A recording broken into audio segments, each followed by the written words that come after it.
bem, sejam extremamente bem-vindos. Mais uma resolução aí do Gênesis, parceria com o professor Ronald Epson. Eu espero que essa prova aí você tenha realmente gostado. Se não gostou, se errou, tá tudo certo, pessoal. Você só não pode errar no dia da prova. Diferentemente aí do primeiro Gênesis, para quem fez o primeiro, esse aqui realmente aí tem a carinha realmente do Enem. O primeiro eu fiz realmente de propósito, pra gente dar uma puxada a mais. Eu sempre vou extrair, seja você meu aluno ou não, o melhor de você. Então, assim, aproveita essa resolução de questão tudo, porque do jeito que está aqui vai cair na sua prova. Então, assim, eu não vou só resolver as questões. Eu vou fazer que nem eu faço nos meus materiais, nas 3.000 questões resolvidas em vídeo. Eu vou, perdão da palavra, estuprar, estraçalhar as questões. Então, assim, serve de revisão. Tenta aí ver tudo, bota no 1,5x. Esse é o momento aí, pessoal, o mais importante eu diria aí, é você ver o que é que você errou. E melhor ainda, né, eu vou lhe passar aí malícias de prova, coisas aí que eu recomendo aí aos meus alunos. Afinal de contas, né, eu coloquei, pessoal, os assuntos aí que foram abordados nesse simulado, assuntos bem recorrentes. E tudo que eu faço, né, você aproveita aí, você meu aluno não, eu quero o seu bem, eu quero que você passe. Só depois daí, um salve aí. É importante a gente ter esses feedback de vocês, se vocês estão gostando disso daí, até porque eu faço pra todo mundo, né. Então, isso daí, pessoal, tudo que a gente faz, a doação que a gente faz, se entrega, justifica aí o tanto de aprovação, inclusive aí, vários primeiros lugares, né? Esse ano aí foi primeiro o UFPB e o FRN, ampla concorrência para a medicina, 87 aprovações federais, então assim, cola na minha que eu vou pegar na sua mão e não vou largar nem quando você passar, beleza? Pessoal, sem mais delongas, questão 1, bora-se embora. Ele diz o seguinte: nos últimos anos, materiais eletrônicos flexíveis revolucionaram a vida cotidiana, viabilizando desde telas dobráveis de celulares até dispositivos de investimento monitorando de saúde. Um dos responsáveis por essa inovação foi a descoberta dos polímeros condutores. Aí, pessoal, sempre circula essas palavras químicas, né? É muito importante, porque você tem 3 minutos no dia da prova. Então, é algo relevante aí no texto, pelo contexto, polímeros condutores, cujo desenvolvimento rendeu aí o Prêmio Nobel de Química em 2000. Diferentemente dos polímeros tradicionais, isolantes, esses materiais apresentam condutividade elétrica, devido a uma característica especial em sua estrutura. Em materiais como o poliacetileno, conforme demonstrado a seguir, o comportamento dos elétrons pode ser interpretado pela analogia com o modelo atômico de Bohr. Olha a questãozinha aí que eu criei para vocês, que bacana, né? Quando fala de Bohr, sempre a gente associa eletricidade, luz, certo? Que é quando o elétron vai de uma camada externa para interna. Ele libera aí energia aí na forma de pacotes luminosos, que a gente chama de fótons, beleza? Então, tá aí, eletricidade, fótons, luz, né? Esse é o cenário. Colocou a estrutura do poliacetileno, comando da questão. Considerando as informações apresentadas e a aplicação desses materiais no cotidiano, a propriedade da cadeia polimérica que possibilita seu uso em dispositivos eletrônicos flexíveis é A. Então, o que esse polímero faz com que seja permitido o uso dele em dispositivos eletrônicos? Ora, no texto, pessoal, eu falei que quem é usado nesses dispositivos eletrônicos, elétrons, né? Elétrons, são os polímeros condutores. Condutores de quê, pessoal? Eletricidade, certo? Então, condutores aí de eletricidade. E, então, por que ele conduz eletricidade? E aí, quando você olha na estrutura, e aí já serve de revisão também, lembra que quando a gente estuda, olha para um composto e ele não tem metal, né? Aqui só tem carbono e tem uns hidrogênios aqui, né? Na fórmula de bastão. Esse cara, pessoal, via de regra, covalente, não conduz eletricidade. Eu queria que você levasse para a prova que a gente tem 2 cenários de covalentes que conduzem eletricidade. São os ácidos, aqueles caras que começam com H, e na presença da água, ele libera H+, forma íon por um processo de ionização, e como tem íon livre, tem elétron livre, conduz eletricidade. Então, covalente, 2 casos que conduzem, porque a regra é não conduzir os ácidos. E a outra situação que o Enem ama é quando a gente tem, ao longo da cadeia, duplas conjugadas. Conjugadas que a gente chama também de alternadas. Sempre que eu tenho essa situação, eu vou conduzir eletricidade. Por quê? Porque quando a gente tem uma ligação dupla, a gente tem uns subtipos que a gente chama de ligação sigma e a outra pi. Essa sigma, pessoal, ela tem uma interpenetração que a gente chama dos orbitais. Ela é muito forte. Ela é como se fosse o tijolo da casa. Ela é a primeira, ela é a forte, ela é fodona. Depois surge a pi. A pi, pessoal, ela é muito fraca. Ela não consegue nem se tocar. De tal forma que, como é fraca, mesmo sem estar na presença da água, quando eu tenho uma pi dupla, simples dupla, nessa situação, ó, alternada ao longo da cadeia, essa pi, como é fraca, ela permite que os elétrons, eles fiquem migrando ao longo da cadeia. E aí, se eu tenho elétrons livres ao longo da cadeia, eu vou conduzir eletricidade. Então, quando eu olho para cá, né, não é um ácido, né, porque aqui carbono não é ácido. Quando a gente olha para cá, não tem nem de longe, a gente associa com ácido. E aqui a gente vê carbono com dupla.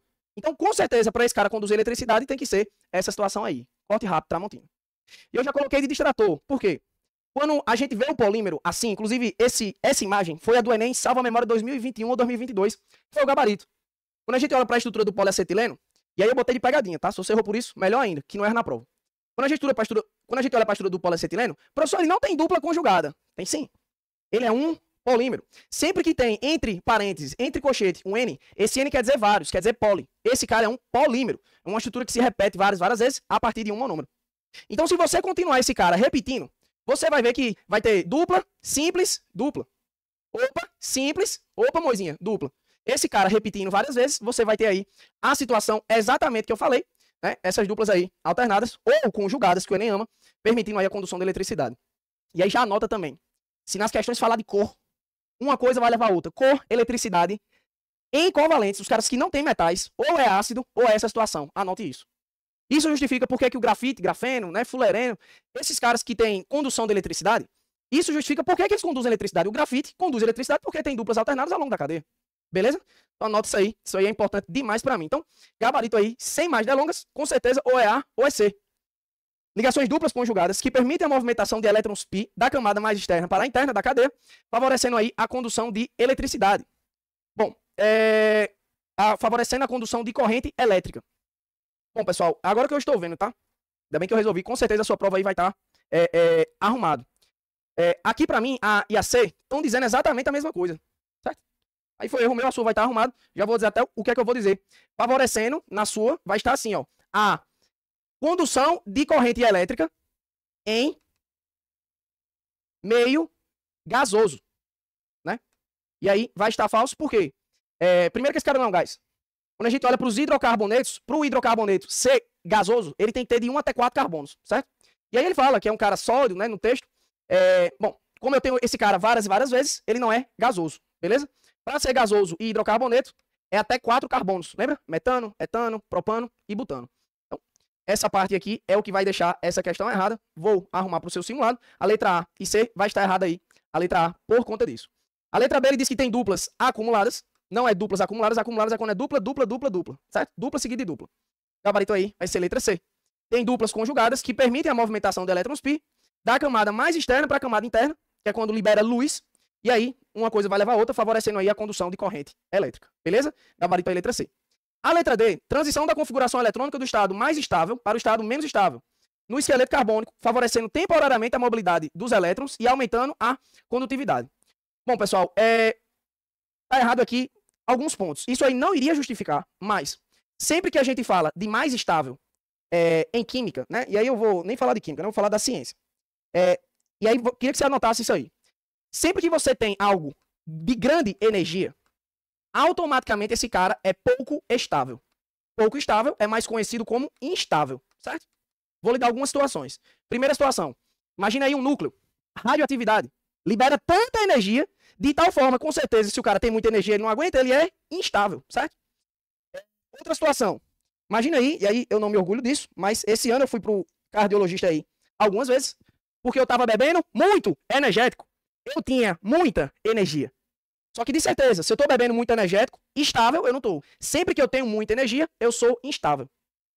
Quando a gente olha para... E aí encaixando agora em atomística. Quando a gente vai em atomística, sempre que eu vou de uma camada perto do núcleo, que é a camada interna, para a camada externa, eu absorvo energia. Então, se eu vou de dentro para fora, eu absorvo energia. Essa camada de fora, ela tem mais energia do que a de dentro. Essa camada de fora, inclusive quando ele absorve energia, a gente diz que é o estado excitado, que é o estado aí que absorveu energia. Se absorveu energia, ele é instável em relação ao estado que não absorveu. Então, a letra D está errado, por quê? Transição da configuração eletrônica do estado mais estável. Ele está dizendo aqui, ó, para ter luz, eu tenho que ir da camada externa para a interna. E ele disse que o estado mais estável é quando libera luz. É quando ele vai de fora para dentro. Esse estado mais de fora, como eu vim para fora, eu absorvi energia. Esse estado aqui de fora, ele não é estável. Muito pelo contrário. Comparado com o de antes, esse estado aqui de fora, ele é um estado instável, porque ele absorveu energia. Beleza? Essa questão aí, realmente aí, questão boa aí para revisar essas coisas.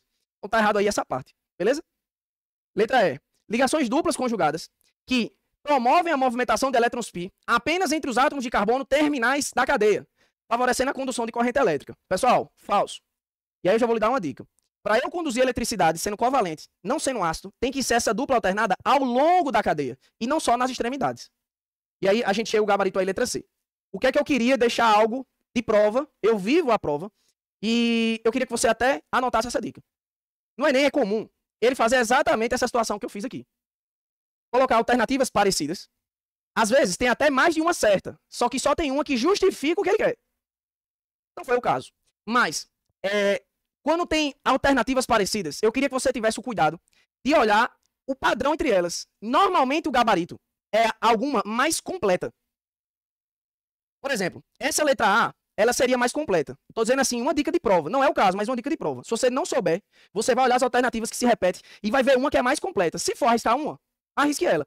Essa não é o cenário, né? Porque está errado porque é gasoso. E como esse cara vai ter vários carbonos, não é gasoso. Mas pega essa visão. Porque se você olhar, a alternativa A, C e E, elas falam de conjugadas, né? E aí, como fala de conjugadas, uma meio que complementa a outra. A mais completa seria a, só tá errado só esse finalzinho, beleza? Anota essa dica aí. É uma estrutura aí importante. E, pessoal, não pode ser gasoso, porque ele fala aí de eletrônico, né? Então, tá aí, justificado aí, é errado, tá? Gabarito aí, sem sombra de dúvida, letra C. Essa questão aí é muito massa, de verdade. Pessoal, questão 2 do tratamento da água, ela diz o seguinte. Com o crescimento urbano e a busca por eficiência econômica, alguns municípios vêm estudando alternativas para reduzir custos operacionais em serviços básicos com abastecimento de água potável e visando eliminar a etapa que adiciona hipoclorito de sódio na estação de tratamento da água. Então ele já disse que quer eliminar a etapa que adiciona hipoclorito de sódio no tratamento da água. Eu coloquei a imagem aí para vocês, tá? Do tratamento da água, revisãozinha bacana que você pode fazer. Toda a etapa, né, gente? A captação, né? Depois coloca os agentes coagulantes, enfim. Comando da questão. Considerando o esquema apresentado e o contexto da ETA, caso a implementação da proposta de eliminação da adição de hipoclorito de sódio fosse aceita, provocaria qual o impacto mais relevante na água distribuída para consumo humano. Então, eu falei no texto que eu queria tirar o hipoclorito de sódio. Se ela fosse aceita, qual seria o impacto mais relevante? Aí você circula, mais, porque pode ter mais de um. Eu quero o mais relevante na água aí distribuída para consumo humano. Pessoal, é importante. Quando a gente olha de tratamento da água, o hipoclorito de sódio, tá? Moisés, eu errei porque eu não sabia a fórmula. Beleza, mas ele é importante. O hipoclorito de sódio é o NaClO. Se você não soubesse, o que eu vou dizer agora eu queria que você anotasse e guardasse. O cloro, pessoal, ele tem uma ação no tratamento da água que é de matar a bactéria. A gente diz que o cloro, pessoal, ele é bactericida. Então, na estação de tratamento da água, quando a gente fala aqui de cloro, então, ó, hipoclorito de sódio, opa, cloro. Aí você ia olhar para cá. Na etapa de tratamento da água, o cloro, ele é adicionado, não é na forma de cloro. Se fosse assim, seria um radical. Ele vem na forma de hipoclorito de sódio. Do mesmo jeito do flúor, que a gente usa para prevenção da cárie, o flúor, ele vem na forma de NaF. Vocês não querem com isso, não. O cloro é importante, porque eu nem gosto do cloro, né? Para prevenir aí hepatite, doenças, infecções. Usa-se cloro para matar a bactéria. O outro que é usado como complemento pode ser o ozônio, certo? O ozônio aí também é um gás bactericida. E como é que ele mata? Pessoal, ele mata aí por provocar nos patógenos, nos micro-organismos patogênicos, quem provoca a doença, anote aí, eles matam a bactéria, vírus, etc., por promover a formação do HClO, e esse cara, sim, é quem provoca a oxidação das bactérias. Então, o cloro, o ozônio caiu no Enem em 2022, viu cloro, viu ozônio, como é que eles matam as coisas? Os dois promovem oxidação. E oxidação é desgaste, é corrosão. Então, eles matam as bactérias dessa maneira, né? E aí, se eles provocam a oxidação, eles são agentes oxidantes, beleza? Queria que você complemente aí o O3. Nem precisava disso tudo. O que precisava era você lembrar que o hipoclorito de sódio é o cara que coloca o cloro, e o cloro é quem faz isso aqui, beleza? Inclusive, o nome usual dele é água sanitária. Anota isso daí. Então, com certeza, o gabarito aí tem que ser letra E. Se eu tiro a etapa que mata a bactéria, o que vai acontecer, de forma principal, que é essa a principal ação dele, vai ser a elevação do teor de bactérias patogênicos, tornando a água um veículo para doenças de veiculação hídrica. Beleza? Questãozinha maior. Letra A, maior gosto residual de produtos químicos devido à redução do tratamento. A etapa, pessoal, que está envolvido com aroma, né? Aroma leva a odor. Essa parte aqui, ó. Fica aí o extra. A etapa que está envolvida com odor, gosto, cheiro no tratamento da água é filtração. Por conta do carvão ativado, porque ele absorve substâncias apolares. Porque carbono é apolar. Então, ele absorve, ele retém a sua superfície, e aí ele tira aí. Por isso que coloca carvão, né? Aquela pedaço de carvão preto na geladeira para remover os odores, né? Muita gente no interior faz isso. Então, letra A, nada a ver. Letra B, alteração perceptível do cheiro, não, é filtração. C, aumento da turbidez por não haver remoção de partículas em suspensão. Quem remove as partículas em suspensão, pessoal, quando eu tenho um monte de partículas sujas no tratamento da água, eu tenho que juntar elas. Quem junta é o sulfato de alumínio. É quem faz a coagulação, beleza? Sulfato de alumínio. Moisinha, esse cloro também mata bactéria? Também mata bactéria. Esse aqui é quem junta as substâncias, que é o ato aí de floculação, de coagulação. Junta, quando forma um pacote grandão, a gente chama de floculação. Coagulação seria a reação química e floculação seria a parte física, o produto da coagulação, certo? Juntei.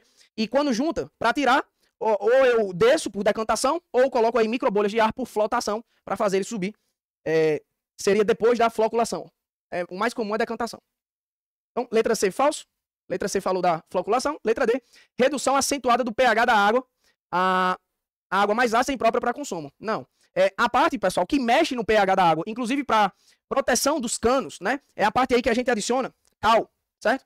A gente adiciona CaO no tratamento da água, porque como ela vem, né, de reservatório, rio e etc., eu adiciono CaO, e um dos objetivos é que esse cara aqui é um óxido básico, porque o cálcio é da família 2A, e quando eu boto ele na presença da água, ele forma uma base aí, que é o CaOH2.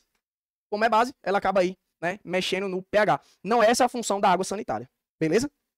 Embora possa aqui algum aluno meu, né, ou você pensou na água sanitária como um sal básico, beleza? Mas a função principal da água sanitária é essa daqui, beleza? Revisãozinha bacana, anota aí, pessoal, o que eu tô dizendo aí. Eu realmente aí eu podia só resolver a questão, mas eu quero aí agregar mais para vocês. Pessoal, questão 3. Essa questão 3, eu falo aí de suor, certo? Fala esse texto não para deixar esse vídeo menorzinho. Falo de suor, e como envolve suor, envolve pessoas, a gente, né? E esse suor, pessoal, vou só destacar essa parte aqui. Esse suor vem às custas de ácido carboxílico, que é um ácido, já disse para vocês. E para combater esses problemas, muitos desodorantes e sabonetes utilizam substâncias que atuam na neutralização. Então, neutralizar um ácido. Descompostos orgânicos alterando o pH da superfície da pele, ó, pele, ser humano. E inibindo o crescimento bacteriano ou mascarando o odor. Em um estudo sobre a eficácia de um novo sabonete, foi analisada a capacidade de neutralização do ácido butanóico. Tá aí o ácido aí para vocês. Presente suor. Considerando as informações apresentadas, qual das seguintes substâncias seria mais adequada na neutralização do ácido butanóico? Mais adequado? Da neutralização do ácido butanóico. E na consequente redução do odor corporal. Redução do odor corporal, porque é o ácido que está deixando você fedorento. Beleza? Então, é muito comum isso aqui na sua prova. Sempre que na sua prova, pessoal, você lê a palavra ácido e ele coloca alguém, ó, ácido, Moisinha, ácido, colocou alguém. Esse alguém é alguém que combate ácido. Quem é que combate um ácido? Uma base. Esse é o raciocínio que eu não queria que você esquecesse. Aí eu complemento. Só quem combate ácido é base, Moisinha? Não. Mas é o normal, é o padrão. Ácido com a base é uma reação que um neutraliza o outro, por isso que a gente chama de neutralização. E essa reação aí forma sal mais água, certo? Só ácido combate base? Não, mas é o normal. Se eu boto uma base, quem é que vai combater essa base? Ácido. Eles são inimigos, arqui-inimigos. Aí eu vou complementar. É só ácido que combate base? E base combate ácido? Não. Quem combate ácido é qualquer substância de caráter básico. Óxido básico, sal básico, ou base, que é o mais comum. Quem combate ácido? Base. Qualquer substância de caráter básico. Base, sal básico e óxido básico. Quem combate os ácidos? Ao contrário agora, né? Quem combate os ácidos? Ácido, que é o mais comum. Qualquer substância de caráter ácido. Ácido, que é o mais comum. Sal ácido ou óxido ácido. Beleza? Esse é o cenário mais completo aí pra vocês. Então, de certeza, se aqui é um ácido, eu vou meter ele uma base. Esse é o meu raciocínio primeiro. Base, a nomenclatura de base é hidróxido. Certo? Importante aí, você não esquecer disso. Moisa, logo, gabarito letra D seria. Porém, pessoal, aqui eu destaquei a mais adequada. É porque eu não estou aqui e a parte de experimento está mais distante. Hidróxido de sódio é um composto que eu não queria que você fosse para a prova sem, NaOH. Esse cara é conhecido como soda cáustica. Soda cáustica é o que a gente usa para desentupir pia. Porque quando eu boto ela para desentupir, ela reage com gordura, com óleo e forma sabão. É muito forte, pessoal. Quando tem festival, a galera usa soda cáustica para desentupir as coisas. É muito forte. Você vai colocar soda cáustica na sua pele. Então, é muito comum isso. E eu vou até extrapolar. Ano passado, caiu aí no Rio Grande do Sul, no rio, ácido sulfúrico. No rio. Aí os peixinhos se fuderam, porque esse ácido é forte. Vamos corrigir o problema? Aí você, Moisa, base. Beleza. Mas você vai meter uma base forte no rio, cheio de peixinho. Você vai neutralizar de igual para igual o ácido, mas você vai fuder o ambiente. Então, dica. Sempre que envolve neutralização, quando envolver ser vivo, você pensa com cuidado. Envolver ser vivo, solo, lembra de calagem? Envolver ser vivo, solo, ser vivo, né? Porque no solo tem planta. Envolver o ser vivo, você vai pensar duas vezes. Se na questão falar mais adequada, você evita os ácidos e as bases fortes. Isso é algo unânime. Imagina aí no seu estômago tem HCl. Moisinha, eu tô com azia. Pronto. Você vai meter soda cáustica no seu estômago? Não sei se vocês sabem, mas eu sou médico também. Você chega lá morrendo de azia, comeu 30 pastéis, bebeu 30 litros de água, chegou de azia. Tome soda cáustica. É a mesma raciocínio. Pele é ser humano. Então, não coloco base forte. Isso é importante, certo? Se eu não coloco base forte, eu vou colocar uma base fraca. Check. Gabarito, letra C. Leite de magnésia. Sua mãe, alguém da sua casa já ouviu falar. Leite de magnésia, pessoal, magnésio é o MgOH2. É uma base fraca. As bases fortes são aquelas da família 1A e 2A, exceto magnésio e berílio. Então essa base é fraca, usa-se aí para neutralizar esse ácido. Que, inclusive, esse ácido, quiser complementar, é um ácido fraco. Todo ácido formado por carbono é fraco, aí dá bom demais, beleza? E aí eu botei nomenclatura usual, né, mas é importante isso aqui. O ácido acético, pessoal, é o ácido etanóico, beleza? Não é porque um ácido não neutraliza outro ácido. Sal de cozinha, não é porque sal de cozinha é o NaCl. Aqui é um sal neutro. Essa base Na é forte e o Cl vem de um ácido forte também. Forte com forte, esse sal é neutro. Quem neutraliza um ácido é alguém de caráter básico. E o limão não é, né? Porque o limão... Ai, mas eu já usei limão no meu sovaco. Beleza. Né? Beleza, mas no texto e pelo comando, você não vai marcar limão. Eu quero a mais adequada para neutralizar. Ácido não neutraliza ácido. Beleza? Gabarito aí, letra C. Questão aí muito boa. Meus amores, questão de número 4. É uma questão aí bem parecida com a do Enem 2024.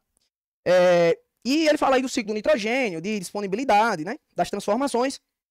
E coloquei a imagem aí, comando a questão. Analisando o ciclo do nitrogênio, a análise correta sobre as reações redox, circula esse nome, pessoal, redox, e os processos envolvidos Então, analisando o ciclo do nitrogênio, a análise correta sobre as reações redox e os processos envolvidos muita gente pensa que o Enem não cobra sinônimo. Pessoal, 2024 o Enem não cobrou oxirredução. Ele escreveu por extenso redox. Isso já é um empecilho.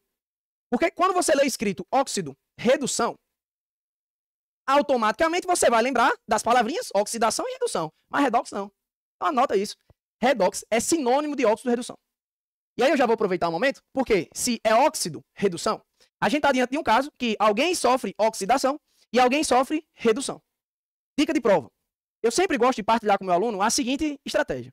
Sempre que você tem dois nomes, você guarda um, o outro é o contrário. Isso ajuda muito, pessoal. Vocês têm crase para estudar. Se fosse só química, fica calado. Então, qual que é o que eu sugiro? Quase não saia. Redução. Porque redução, pessoal, redução salarial, redução de imposto, né? Muito imposto aí. Redução é diminuição. Isso aqui você não troca. Diminuição do NOx. Se a redução diminui o NOx, oxidação é o contrário. Oxidação, NOx aumenta. Então, reação redox ou óxido-redução é qualquer reação química que tem variação de NOx. Vai ter alguém sofrendo oxidação e alguém sofrendo redução. Redução diminui, oxidação aumenta. Oxidação não ajuda muito nas palavras. Então, beleza. E aí, eu vou colocar aqui as etapas que eu coloquei ali, mas eu vou fazer separado para lhe ajudar. Então, a gente tem o N2, que veio do solo, sendo transformado em amônia e amônio. Beleza? Inclusive, são nomes importantes aí, o Enem ama ciclo de nitrogênio. Essa etapa aqui chamou de amonificação, não é isso? Formação de amônia. Pô, beleza? E depois daqui, a gente tem a nitrificação, que é formação de nitrito. Aí, o NO2 menos, vou botar aqui, ó, nitrificação. E aqui, a amonificação. Beleza? Depois da nitrificação, na sequência aí, ainda tem essa outra etapa na nitrificação, que é o NO2 sendo convertido aí em nitrato. Beleza? Através aí também, ó, das bactérias aí nitrificantes. Beleza? Aqui a gente também tem nitrificação. Então, vamos lá. Letra A. Olhando aí nas alternativas, letra A. O nitrogênio sofre redução, passando de NOx -3 para +3 na etapa de nitrificação. Pessoal, dica. Sempre que fala NOx, calcule. Mas eu não sei. Aprenda a calcular. Peça ajuda. NOx significa carga. Aqui você está dentro de uma substância simples, que é formada pelo mesmo elemento. Se NOx é carga, por que nitrogênio ligado a nitrogênio vai ter carga? Se é o mesmo cara. Então não tem carga. Substância simples, o NOx, a carga é sempre 0. Então ele foi de 0 para cá. Moisinha, escute, dica, anote. Eu diria que é a segunda melhor dica dessa resolução de questão. Sempre que você vê uma reação e tiver substância simples, sempre vai ser uma reação de redox. Porque se é substância simples, é 0. Do outro lado, ela não está sozinha. 0 não vai ser. Mas eu não sei quanto é. Meu amigo, resolva a parada. Responda a questão. Se vai de 0 para um valor, 0 não é, porque 0 ela tem que estar sozinha. Vai variar ou não vai? Vai. Redox. Sempre tem que ter substância simples para ser redox? Não. Sempre tem que variar o NOx. Mas dica de prova, pegou, você já pode martelar. Aí eu gosto de lhe ajudar. Então, vamos calcular o NOx desse outro cara. Sempre que tem dois elementos, NOx, a regrinha é basicamente o seguinte. No final, você vê carga aqui. Eu vou querer até que você pause esse vídeo. Em nome da sua aprovação, responda. Qual dos dois tem carga? É amônia ou é o amônio? É o amônio. Então, se aqui tem carga, aqui não tem, se não tem carga, aqui está dizendo o que no seu ouvido? Que aqui é zero. Então, NOx em molécula, isto é, quando o cara é neutro, no final tem que dar zero. NOx em íon, que são os caras que têm carga, no final tem que dar a carga do íon. Por quê? Se aqui é mais um, deu mais um. Você vai cuspir no dedo e apagar. Se deu mais um, no final vai ter que dar mais um. Aqui, moisinha, é menos. Menos é menos um. No final vai ter que dar menos um. Moisinha, aqui deu menos. Beleza, deu menos? Miserável. No final vai ter que dar menos um. Se aqui fosse mais 30, igual a mais 30. Porque foi o que deu, entendeu? Pronto. Relembrei a principal regra de NOx. Quando você tem dois elementos, um vai ser um valor e o outro vai ser outro. Você deduz um a partir do outro. Dica de prova. Esse aqui é ruim, muita gente pode ter errado por isso, né? Foge um pouquinho do padrão, mas a amônia é importante, pessoal. Ciclo do nitrogênio, a amônia é a única base que não tem metal no ensino médio. É importante a amônia. É um gás tóxico, certo? Quando você faz xixi, libera amônia, apesar da sua excreta metabólica ser ácido úrico, mas libera amônia, inclusive é o que faz feder. Então é importante a amônia, né? Então tá aí. Tem dois elementos, dica. Quando tiver dois elementos, se você tiver na dúvida, quem é positivo e quem é negativo, lembre-se daquela fila de eletronegatividade. Você pode até botar no Google. É uma frasezinha chamada de fui ontem no clube, briguei e saí correndo para o hospital. Sempre que eu falo antes a letrinha, fui, flúor, ontem, são os mais negativos. Então, fui ontem no nitrogênio. Clube, briguei e saí correndo para hospital. Hospital hidrogênio. Quem vem antes é mais negativo. Então você já sabe que esse cara é negativo e aqui é positivo. Porque normalmente os do lado esquerdo é positivo e o direito negativo, mas nem sempre. O que é sempre, que você vai fazer na prova, é obedecer essa fila de eletronegatividade. Beleza? O que é sempre também, inclusive, quiser anotar, é metal ser positivo. Certo? Nunca tem metal negativo. Então, já sei quem é negativo e quem é positivo, vou lembrar de um e o outro eu deduzo. O hidrogênio, pessoal, ele só tem um próton. Então ele só tem um elétron quando ele é neutro. Então a carga dele é fixa. Se ele só tem um, o NOx dele é fixo. É quanto? Mais um. Se ele é mais um e tem 3, dá quanto? Mais 3. Qual é o valor que eu boto aqui para essa matemática dar zero? Menos 3. O NOx desse nitrogênio na amônia é menos 3. Vamos fazer ele todos? Moisinha, e aqui, Moisinha? Aí você já resolveu a charada, né? Porque se tem 2, o nitrogênio em relação ao hidrogênio é negativo. E aqui é positivo. Aí você deduz um, faz um e deduz o outro. É sempre assim quando tem 2. O hidrogênio é mais 1 vezes 4, mais 4. Vou botar aqui embaixo. Mais 4. Qual é o valor? Esqueça x. X é na prova de Ronda Móvel. Qual é o valor que eu boto aqui? Que vezes 4 vai dar mais 1. Porque tem que dar mais 1, né? Qual é o valor que vezes 4... qual é o valor que com mais 4, no final vai dar mais 1? Só pode ser quanto? Menos 3. Porque menos 3 com mais 4 vai dar mais 1. Que foi o que deu no final. Então aqui é menos 3 também. Beleza? Quando você olha pro outro lado, mesma coisa. Ó, tá vendo que é tudo igual? Tem dois caras, Moisinha. Quem é negativo? Fui ontem. Opa, oxigênio. Se ele é negativo, aqui é positivo. Oxigênio, menos. Eita, qual é o NOx do oxigênio? Família 6A. 6A, pessoal, do lado direito, o oxigênio, é sempre menos 2. Menos 2 vezes 2, acha a resultante, vai dar menos 4. Vou botar aqui embaixo. Qual é o valor que eu boto aqui? Que com menos 4 vai dar menos 1. Só pode ser mais 3. Porque mais 3 com menos 4 vai dar menos 1. Beleza a ideia? Aqui é mais 3. E aqui, menos 2 vezes 3, menos 6. Qual é o valor que eu boto aqui? Vou até passar um traço aqui para separar. Qual é o valor que eu boto aqui embaixo? Que com menos 6, eu cancelo menos 1. Eu descubra menos 1 no final. Mais 5. Porque mais 5 com menos 6 vai dar menos 1. Então, gabarito aí. Letra A. O nitrogênio sofre redução de menos 3 para mais 3. Falso. Se for de menos 3 para mais 3, seria oxidação. Certo? B. O nitrogênio sofre oxidação passando de mais 3 para mais 5. Através das bactérias desnitrificantes. Beleza. Se ele for de mais 3 para mais 5, tá aqui, ó. De mais 3 para mais 5, na etapa de nitrificação, ele sofre uma oxidação. O que é que está errado? Que não são as bactérias desnitrificantes. Quem faz isso daí são as bactérias nitrificantes. Beleza? Lembre-se que eu estou resolvendo a questão esmagando ela. Letra B, falso. C. Na amonificação, o nitrogênio atua como agente redutor, pois seu NOx aumenta. Pessoal, se o NOx aumenta, é uma oxidação. Se ele sofre uma oxidação, ele é o agente redutor. Essa parte aqui está verdadeiro. O que é que está errado? Na amonificação, o nitrogênio age como agente redutor. Na amonificação, o nitrogênio está indo de 0 para menos 3. Se ele vai de 0 para menos 3, se o meu saldo bancário vai de 0 para menos 3 negativo, ele não aumenta. Ele sofre uma redução. Portanto, não é uma oxidação. Portanto, não é. Se oxidação é agente redutor, Redutor é o agente oxidante. E ele disse lá que era oxidação e era agente redutor. Tá tudo trocado, beleza? Show? Então, A, B e C foi de arrasto. E aí, só para mostrar, pessoal, se o cara sofre redução, ele obriga o outro cara a sofrer oxidação. Aí ele é o agente do FBI que obriga o outro cara a sofrer oxidação. Por isso que quem sofre redução é o agente oxidante. Ele obriga o outro cara a sofrer oxidação. Beleza? Se ele sofreu redução, o outro vai sofrer oxidação. Ele é o agente oxidante. Ele obriga o outro cara a sofrer oxidação. D. O nitrogênio sofre oxidação, passando de -3 para +3, através das bactérias desnitrificantes. Falso. O nitrogênio sofre redução, passando de +3 para +5, através das bactérias desnitrificantes. Pessoal, eu vou corrigir essa parte aqui, tá? O nitrogênio sofre oxidação, passando de -3 para +3, através das bactérias desnitrificantes. Ele foi de -3 para +3 e são as nitrificantes. Beleza. Agora que eu vi, né? Por isso que eu faço questão de resolver em vídeo. São muitas turmas, aí enfim. A sua prova vai estar escrita certa. Pessoal, aqui eu vou corrigir, onde tem desnitrificante. A gente viu que quando ele vai de -3 para +3, né? De -3 para +3 é a nitrificação. Quem faz isso são as bactérias nitrificantes.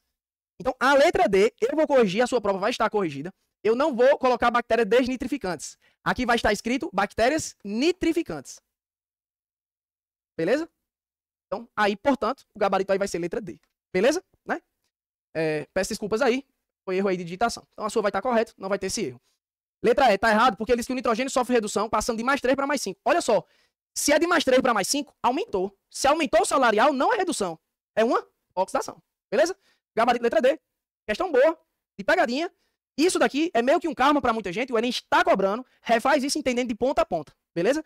Espero aí que tenha feito sentido aí para vocês. Questão 5, pessoal. Uma questão aí muito boa. É uma questão aí que eu peguei. Acredito tenha sido da FUVEST. Eu gosto da FUVEST. E basicamente, pessoal, no texto, ele fala da conversão desse cara pro outro cara. Beleza? E aí o comando da questão. Nesse sentido, conclui-se que a transformação de um dos grupos funcionais envolve a conversão de quê? Então, sempre que na sua prova falar a palavra transformação ou conversão, automaticamente, pelo amor de Deus, isso aqui tem que fazer sentido. Se eu estou perguntando a conversão, a transformação, você vai ver a parte que varia, a parte que muda. O que é que muda? Então, vamos bater um olho juntos aqui. O que é que muda? Pronto, acho que agora vocês vêem tudo. O que é que muda? Eu vejo essa parte aqui igual, não é isso? Essa parte igual. Aí é você que faz isso na prova. Eu vejo essa parte aqui também igual. Mesma função. Né? Eu vejo essa parte aqui igual. Aí quando eu vejo aqui, eu vejo C≡O ligado a H. Isso aqui é um aldeído. E aqui eu vejo C ligado ao H. Carbono ligado ao H. Só ligação simples. É uma função que a gente chama de quê, pessoal? Álcool. Aí, quando eu vejo o outro carboninho, eu vejo aqui um álcool, certo? Carbono ligado ao H, só ligação simples, álcool. Se transformando nesse cara aqui, ó. C≡O entre carbonos. C≡O entre carbonos. Esse hidrogênio aqui não era para existir, não. A sua vai estar sem. Vou pedir para corrigir. C≡O entre carbonos é uma cetona. Então, muito provavelmente, se você errou, é bom o cara errar, pessoal. Se você errou, você comparou carbonos diferentes. O que é que teria que estar nas alternativas como resposta? Porque se ele perguntou o que mudou, vou atrás da parte que mudou. Eu vejo que mudou. Aldeído se transformou em álcool. Check. Eu vejo que álcool se transformou em cetona. Check. Beleza, então a resposta tem que ser alguma dessas. Aí, quando você olha nas alternativas, álcool em cetona. Gabarito, letra B de bola. Professor, mas eu marquei aldeído em cetona. Eu marquei D. Você e a torcida do Flamengo. Isso é bom. Mas não. Por quê? E eu vou lhe convencer. Por que você comparou esse carbono com esse aqui de baixo? Esse carbono do aldeído é o de cima. O da cetona é o de baixo. Se você está perguntando o que mudou, você vai comparar você antes com você depois. Se eu quero saber a sua transformação ao longo desse ano, eu vou comparar você antes com você depois. Eu não vou comparar você com o cara que não estudou. Então, o que mudou, o que transformou é antes para depois. É ele antes para ele depois. Isso não pode querer ser decorado, nem você pode fechar os olhos para isso. Porque isso é comum. É só interpretação. Se você errou a interpretação, ótimo. Prova boa. Pegadinhas. Quero que você vá preparado aí para o melhor cenário. Álcool em cetona. Se tivesse aldeído em álcool, seria a resposta. Mas não tem. Gabarito, única possível, letra B. Beleza? Show de bola? Então, questão aí, muito boa aí, o melhor para os melhores. Pessoal, questão 6 diz o seguinte. Questão aí muito boa essa daí, certo? Uma questão aí que fala de regiões montanhosas. E vou para a parte mais importante. Diz o seguinte: nesses locais, que essas partes montanhosas, que eu falei no texto, a água subterrânea e das chuvas pode dissolver gases contaminantes emitidos por fábricas e atividades agropecuárias, armazenando-os de forma invisível e potencialmente perigosa. Então, a água da chuva vai dissolver gases e vai complicar o ambiente lá. Quando a população local utiliza métodos tradicionais, como a fervura, para a purificação doméstica da água, ocorre também a liberação de determinados gases dissolvidos, que, então, ó, quando purifica, através da fervura, através do aquecimento, quando purifica a água através do aquecimento, ocorre a liberação de gases que estavam dissolvidos, que ao atingirem a atmosfera, reagem com vapor de água e podem dar origem a ácidos fortes, contribuindo para o processo de acidificação atmosférica e a formação de chuvas ácidas. Um ciclo aí, uma das partes aí do ciclo aí da chuva ácida, né? Com base nas informações apresentadas, qual gás dissolvido pode ser liberado durante a fervura da água contaminada, atuando como precursor mais eficiente de ácido altamente ionizável, responsável pela intensificação da chuva ácida. Então, foi o que eu falei. Qual é, dentre as alternativas, o gás, que eu vou chamar de X, que na presença da água, ele vai formar um ácido altamente ionizável. Um ácido que é altamente ionizável, ácido sofre ionização. E se ele é altamente ionizável, eu estou dizendo que eu até falei aqui, ó, ácido forte. Qual é, entre as alternativas, que o gás, que na presença da água, vai formar um ácido forte? Porque esse gás vai ser liberado no processo de fervura da água. Quem é esse gás que na presença da água forma ácido forte? Foi só o que eu disse. Questão aí de interpretação, mas essa aí foi o resumo. Então, logo de cara, pessoal, eu vou cortar a letra A. Mas, Moisés, o ácido, o CO2, e aí já pega a dica, tá? Sempre, aí dica boa. Sempre que você pega dois elementos, o oxigênio do lado direito, dois elementos, o oxigênio do lado direito, isso é um óxido. Se você olha para um óxido, né? Por exemplo, CO2. Olhei para um óxido e o cara da esquerda, olhei para um óxido, perdão, vou falar o negócio completo. Olhei para um óxido e esse óxido não tem metal, ele vai ser covalente, certo? Se você olhar para o cara da esquerda, porque o oxigênio é comum, é um óxido. Se você olhar para o cara da esquerda, no covalente, e não tiver metal, e nem for cononon, o que é cononon, Moisinha? Cononon, pessoal, é CO, NO e N2O. Olhei para o cara, óxido covalente, não tem metal do lado esquerdo, e não é cononon. Esse cara vai ter características ácidas. E um óxido ácido, portanto, na presença da água, ele forma o seu ácido respectivo. Então, por exemplo, CO2, na presença da água, para você saber o ácido de origem, você soma literalmente, o Enem ama essa reação. Vai dar H2CO3. É um ácido. É a resposta? Não. Ele está envolvido na formação da chuva ácida? Está. Porém, eu queria um ácido forte. E todo ácido que tem carbono é o quê, pessoal? Fraco. Mas essa reação, guarde, porque essa reação forma um ácido que é extremamente instável. E na temperatura ambiente ele se decompõe liberando CO2 e água. Por isso que o bolo cresce. Gás, que é importante. Por isso que você arrota as bebidas que têm gás, CO2, por conta desse ácido. As bebidas carbonatadas. Anota isso aí. Então, eu queria um ácido forte. Um óxido que formasse ácido forte. Esses cononon que eu coloquei aqui, só para deixar mais completo, esses caras são os óxidos que não reagem de jeito nenhum. Não reagem com ácido, não reagem com base. Eles são os óxidos neutros, inertes. Certo? Então, não reage com água. Então, já vou cortar aí. Monóxido de carbono, até porque carbono é fraco. Mas ele não é um óxido ácido, certo? Eu queria um óxido ácido. A amônia, pessoal, lembra que a amônia é importante? A amônia sempre tem duas reaçõezinhas que o Enem ama. É o CO2 com água, que vai dar o H2CO3, e vice-versa. E a amônia. A amônia, gás amônia na presença da água, se você somar isso aqui, pessoal, literalmente vai dar, vou botar aqui embaixo, vai dar NH4OH. Essa base aqui é a única base, lembra que eu disse? Que não tem metal. Então, se eu queria um ácido, eu não vou atrás de uma base. Então o gabarito aí ou é B ou é letra C. A letra B, que é o SO2 na presença da água, vai estar formando, é só somar para descobrir o cara, vai dar o H2SO3, ó. 2 com 3. Esse ácido, ele é forte? Não. Para ser forte, diante de um oxiácido, a gente calcula oxigênio menos H+, que na prática é o número de hidrogênio que tem. Então 3 menos 2, né? 3 menos 2 vai dar 1.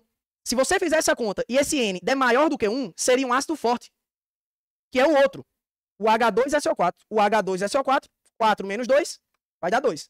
Se for maior do que 1 é forte. Esse aqui de baixo é forte. É o ácido fúrico, principal vilão da chuva ácida. Só que o SO2 na água não forma o ácido fúrico.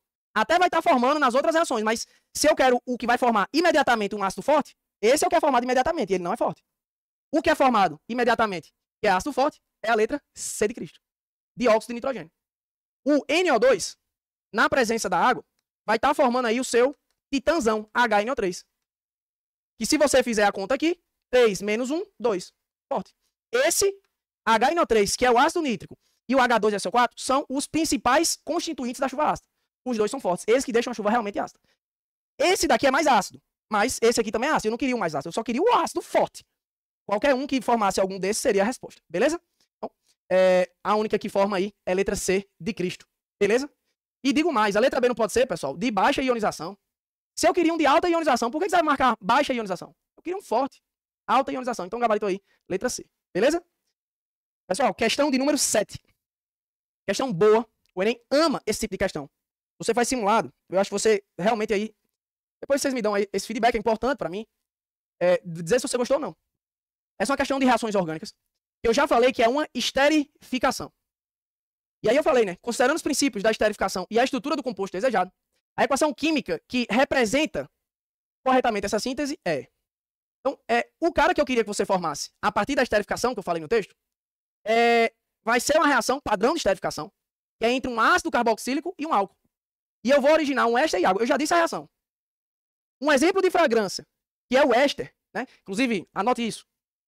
Existe um nome para quando um composto, de forma artificial, ele promove sabor e aroma no alimento. Bala Sete Belos, aquela rosinha. O nome bonito para gerar sabor e aroma, a gente chama de flavorizante. Falou em flavorizante na prova, você vai lembrar do éster, certo? Então, no texto, eu disse que fragrância é obtido por meio do éster. Falei que o éster é formado por uma reação de esterificação, né? Ação de éster. E essa esterificação vem de um ácido e de um álcool. Beleza, formando éster e água. E aí, esse éster que eu quero é o benzoato de etila. Check. Comando da questão. Considerando, então, quem é os ácidos que formam esse éster? Então, eu já disse muita coisa, pessoal. Eu já disse, e aí eu fui bonzinho, que um ácido com álcool formava um éster. Inclusive, eu já disse quem era esse éster. Eu já disse que esse éster, vou botar aqui em cima, aqui, é o benzoato de etila, certo? Mais água. Eu só quero saber quem é o ácido e quem é o álcool. E eu vou fazer essa questão aqui de uma forma que eu queria que você fizesse na prova, de forma rápida, tramontina. Moisa, eu tenho dúvida, beleza. O que é importante você saber no dia da sua prova? Que a sua prova, pessoal, ela vai vir com as alternativas, vai vir com gabarito. Você concorda? Então, eu sempre gosto que o meu aluno, no caso você, olhe para as alternativas. Sua prova é fechada. O gabarito vai estar lá, você só não sabe quem é. Vamos pensar. Se aqui você tem o éster, e o nome do éster é benzoato de etila, se esse ácido com esse álcool formou o benzoato de etila, de certeza algum dos dois vai ter que ter o benzeno, certo? Inclusive, essa nomenclatura oato é nomenclatura de éster. Eu poderia ter dificultado essa questão um monte. Era só não dizer que esse cara era um éster. E nem que era uma esterificação, mas oato é nomenclatura de éster. Então, se o éster vem desse, alguém tem que ter benzeno. Aí quando você olha nas alternativas, só com isso, pessoal. A letra B é impossível ser. Porque você vê benzeno na letra B, nos reagentes, você não vê. A letra C pode ser, a letra A também, ó. Mas só com isso, a letra D pode ser, não, nem benzeno tem. Moisinha, e o benzeno tu quer que eu guarde? Quero, pessoal. Benzeno é C6H6. Quando ele vai formar composto, ele fica C6H5. Eu até tiro onda, né? O que é que 6 carbonos e 6 hidrogênios foram fazer na igreja? Se benzer. Guarda dessa forma. Então, como ele vai formar alguém, o hidrogênio vaza e alguém entra. Aí é o mecanismo da reação. Então, C6H6, C6H5 é uma estrutura do benzeno, de um composto aromático. Guarde isso. Letra B foi de arrasta, letra D também. Só com isso você ficou entre A, C e E. Aí a letra E, pessoal, não pode ser. Porque a letra E, nem um álcool é, pessoal. Para ser álcool é carbono ligado ao H. Foi de arrasta. Letra D tem... Ah, não. Letra D não é porque não tem benzeno. Então, só com a base você ficou entre A e C. Beleza? A gente acha a resposta. Porque quando você olha a letra C, nenhum ácido é, pessoal. Para ser ácido, tem que ter, para ser um ácido, tem que ter C-O-H. E na fórmula condensada que a gente chama, a gente coloca COOH. Nem isso pode ser gabarito letra A. Aqui é um fenol.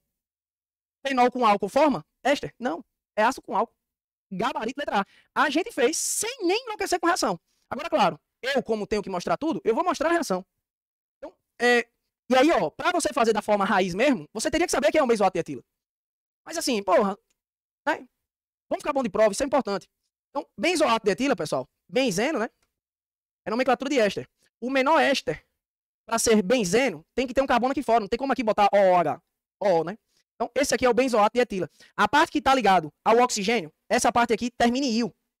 E a outra parte é a OAto, que é a parte aí do C-O. Quando a gente olha para um éster, dica, Aí o Enem podia ter abordado isso aí, ó. Ele ia colocar o éster. Sempre que você olha para um éster, ele vem de um ácido e de um álcool. O ácido é C-OH e o álcool é carbono ligado ao OH, só ligação simples, não é isso? Quando você olha para um éster, o éster não veio de um ácido e de um álcool. O éster tem 2 oxigênios. Para você separar, para lhe ajudar a lembrar, é dica minha, você vai cortar aonde separa justamente. Não tem 2 oxigênios o éster? Pronto. Tem 2 oxigênios e veio de 2 caras, você vai cortar no local que cada um fique com um oxigênio. Então, essa parte aqui vai ser de um cara e a outra vai ser do outro. Tem 2 oxigênios? É cada um de um. Pronto, aí agora você deduz. Quem é entre ácido e álcool que tem C-O? É o ácido. O álcool não tem. Então, quando você cortar, a parte da carbonila vai ser a parte do ácido. Vai ser o ácido benzoico. É um ácido que tem benzeno. Por isso aí o gabarito é letra A. E se essa parte aqui do C-O é do ácido, a outra parte só pode ser quem, gente? Do álcool. Aí, mas eu não domino nomenclatura ácido benzoico. Beleza. Mas é nossa obrigação no ensino médio saber o álcool de 2 carbonos. Qual é o nome? Etanol. Tá lá. Gabarito letra A. Etanol. Beleza? Então, anote isso aí, uma questão aí muito boa para vocês. Beleza?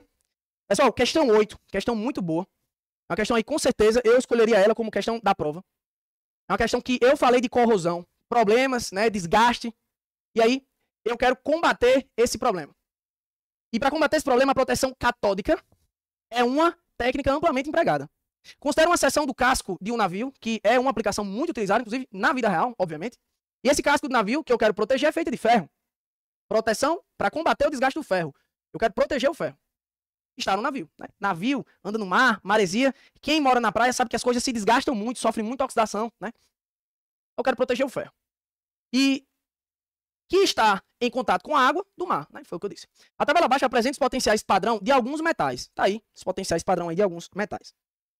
Com base nas informações apresentadas, a qual alternativa que melhor, pessoal, sempre que tiver isso, você circule, melhor proporciona. Possa ser que tenha mais de uma opção, mas eu quero a que melhor proporciona a proteção mais eficaz contra a corrosão. Então, corrosão, pessoal, é sinônimo de oxidação. Eu lhe dei muita palavra-chave aqui para deixar realmente uma questão bem boa para você, mas nem todas essas informações vêm normalmente na prova. Então, eu quero proteger a corrosão. Quem sofre corrosão, a gente viu, é o ferro. Então, eu quero proteger o ferro. Se o ferro sofre oxidação, eu quero proteger o ferro, eu não quero mais que ele sofra oxidação. Eu vou botar alguém que sofra oxidação no lugar dele. Eu não quero que o ferro sofra oxidação. Muito pelo contrário. Eu quero que o ferro sofra redução. Porque tem que ter os dois. Eu até comentei isso. Então, se o ferro sofre oxidação e eu não quero, ele vai para redução. Quem vai sofrer oxidação é o cara que eu vou escolher. E esse cara que eu vou escolher, ele é quem vai sofrer oxidação. Inclusive, ele vai se sacrificar para proteger o ferro. Então, esse metal que vai se sacrificar, essa reação é chamada de metal de sacrifício. Ele vai se sacrificar para proteger o ferro. Quem é esse metal? Foi isso que eu perguntei. Então, ele vai sofrer oxidação e o ferro vai sofrer, obviamente, aí, redução. Tem que ter os dois, né? O ferro tem suas propriedades aí. Metal de sacrifício também chamado aí de proteção catódica. Beleza? Então, vamos lá. Qual é o meu parâmetro aqui? Eu coloquei um distrator. Normalmente o Enem não coloca, mas eu coloquei porque é bom. Normalmente ele coloca potencial padrão de redução, mas eu não coloquei. Que a gente tem que ser capaz de ver. Já caiu isso aí. Moizinho, eu não consigo ver, Moizinho. Beleza. Olha com carinho. O cara tá indo de +2 para sozinho. Qual é a nossa substância sozinha? 0. Todo mundo carga positiva para sozinho. 0. Então, todo mundo aqui é potencial de quê, pessoal? Redução. Primeira informação. Segunda informação. Se você não visse o NOx, sempre que o elétron está no reagente, redução, reagente, elétron no reagente, viu uma reação, o elétron está no reagente, tá, Moizinha? É uma reação de redução. Beleza? É uma dica boa aí também. Então, já vi que eles estão sofrendo redução e a interpretação do problema eu já vi. Se o ferro está sofrendo redução aqui, eu quero continuar deixando ele sofrer redução, porque eu não quero oxidação. Então, eu vou escolher alguém que sofra oxidação no lugar do ferro. E o que a gente tem de parâmetro? Esse é grau. Isso daqui, pessoal, significa potencial. E potencial tem um sinônimo que eu sempre gosto de falar para vocês, que é chamar de vontade. Eu sempre gosto de atribuir esses portuguesinhos, sabe? Potencial, vontade. Coloque, interprete. O ferro, que é seu parâmetro, ele tem um potencial, ou seja, ele tem uma vontade de sofrer redução, matematicamente falando, de menos 0,44. Essa é a vontade dele. Então, quando eu olho para o zinco tem uma menor vontade de sofrer redução, porque esse número é menor que esse. E se eu quero, né? E se eu quero que o ferro ele sofra redução, ele tem que ter a maior vontade de sofrer redução do que os outros. Então ele tem que ter o maior potencial de redução em relação aos outros. Quem tem o maior potencial de redução sofre redução. Automaticamente, se eu quero escolher o outro cara, que eu vou chamar de X, o outro cara vai sofrer oxidação. Se eu quero que ele sofra oxidação, ele não vai ter a maior vontade de sofrer oxidação. Se ele vai sofrer oxidação, ele tem que ter a maior vontade, maior potencial de sofrer oxidação. E oxidação é o contrário de redução. Portanto, se eu quero que ele sofra oxidação, ele tem que ter a menor vontade de sofrer redução. Se ele tem menor vontade de sofrer redução, ele tem a maior de oxidação. Então, menor potencial de redução é igual eu falar maior potencial de oxidação. Beleza? Maior potencial de redução é igual eu falar menor potencial de oxidação. Então, eu vou escolher um cara para substituir o ferro que sofre oxidação. E ele, em relação ao ferro, como o meu parâmetro nessa questão é redução, o ferro vai ter que ter o maior valor matemático para sofrer redução, maior potencial de redução, e o outro cara vai ter que ter o menor potencial de redução. Menor vontade de sofrer redução, por isso que vai sofrer oxidação. Beleza? Então, quando eu olho para a tabela, o cara que tem menor potencial de redução é o 5. Esse número, matematicamente falando, é menor que esse. Mas quando eu olho com carinho, esse outro também. Matematicamente falando, esse número é menor do que esse. Esses dois é uma opção para proteger o ferro. Menor de redução é igual a sofrer oxidação. Um é o contrário do outro, tá? As outras não pode ser, ó, porque esses números têm números maiores de redução do que o ferro. Se tem maior potencial de redução, ele tem maior vontade de sofrer redução, eles vão sofrer redução no lugar do ferro. E o ferro iria sofrer oxidação. Eu não quero isso. Então, esses três aqui foi de arrasto. Então, Moisinha, ele queria o melhor. Com certeza, esse número aqui, como ele tem um menor potencial para sofrer redução, com certeza, o gabarito vai ser um magnésio. Beleza. Tem magnésio? Tem. Magnésio mais 2. Pense com carinho. Você não já interpretou que essa reação é de redução? Interpretamos. Se essa reação é de redução, o ferro mais 2, ele vai sofrer redução, que é o que você quer. Só que se você falar para mim que a resposta é o magnésio mais 2, quando você olha na reação, o magnésio mais 2, ele também está sofrendo redução. E você não quer que ele sofra redução. Ele quer que você sofra oxidação. Então não é a resposta único e exclusivamente porque ele está na forma errada. Se você coloca aqui, você está dizendo que ele vai de mais 2 para 0, que vai sofrer redução. E é incompatível com o que ele quer. Porque ele quer que sofra oxidação. Então não é magnésio mais 2. A resposta correta, se tivesse, seria o magnésio sozinho. Como ele está sozinho, ele vai de 0, é o contrário, para mais 2. Por isso que não é letra B. Muito massa a questão. E olhe, antes de você me xingar, abra no Enem, porra, não lembro agora, acho que foi 2018. Do jeito que está, pessoal, foi a sua prova. Desse jeito, pesquise. Depois me digam se me xingar. Você não achar que eu faço terrorismo.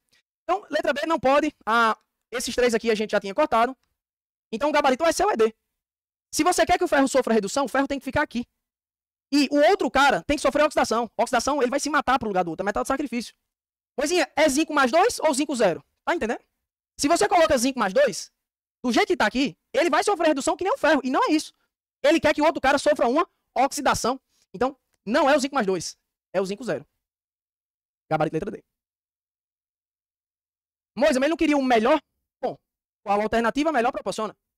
Entre as alternativas, quem é que melhor proporciona? Não tem outra alternativa que melhor proporciona. Entre as opções das alternativas, a única possível é o zinco 0. Beleza? Show? Questão boa. Com certeza aí difícil. Pois errei. Ótimo. Não pode errar na prova. Ó que delícia. Beleza? Eu vou sempre extrair o melhor de vocês. Meus amores, questão número 9. Um texto aí, pessoal, que fala de degradação oxidativa. Essa daí eu vou ler, tá? A degradação oxidativa de alimentos ricos em lipídios. Então, os alimentos ricos em lipídios vão sofrer degradação oxidativa. Vão, né, sofrer oxidação, como o nome sugere. Como castanha e óleos vegetais, é um desafio tanto para a conservação industrial quanto doméstica. Essa deteriorização está associada à formação de radicais livres instáveis. Pleonasmo, certo? Porque se é radical livre, automaticamente é instável. Radical livres instáveis que propagam reações em cadeia, acelerando o processo conhecido como ranço.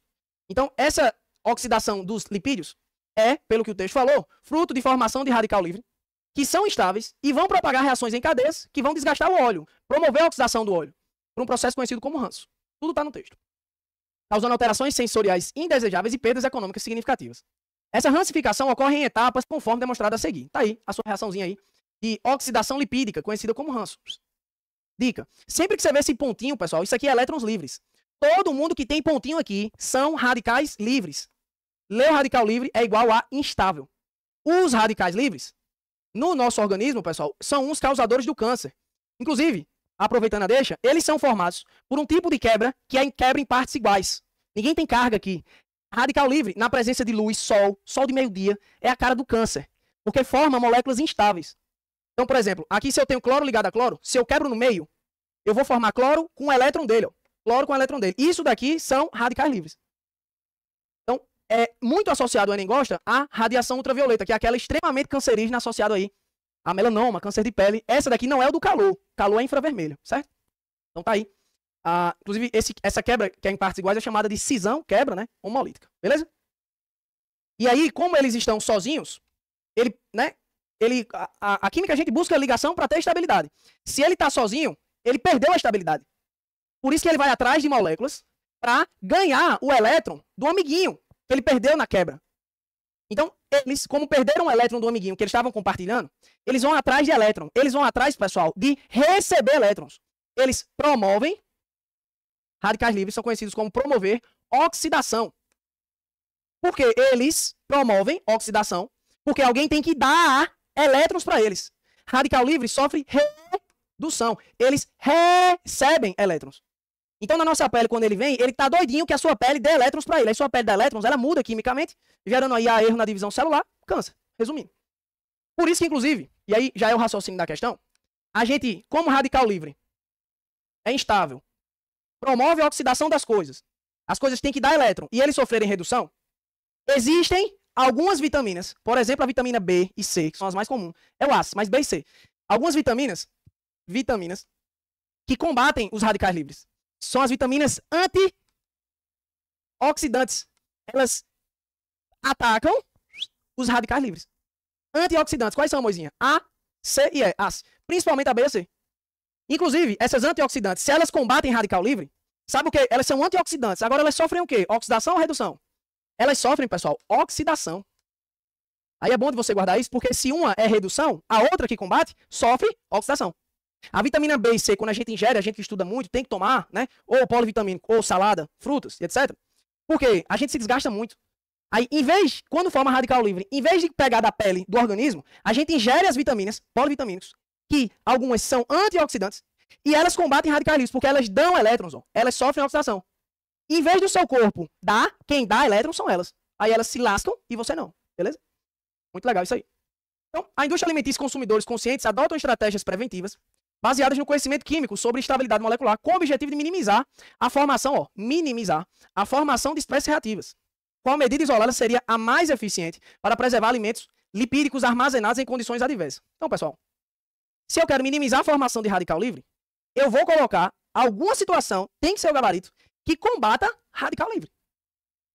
Combata o processo de formação de radical livre ou ele. E aí, olhando aqui nas alternativas, por exemplo, por que o seu portão ele enferruja? Enferrujar é oxidar.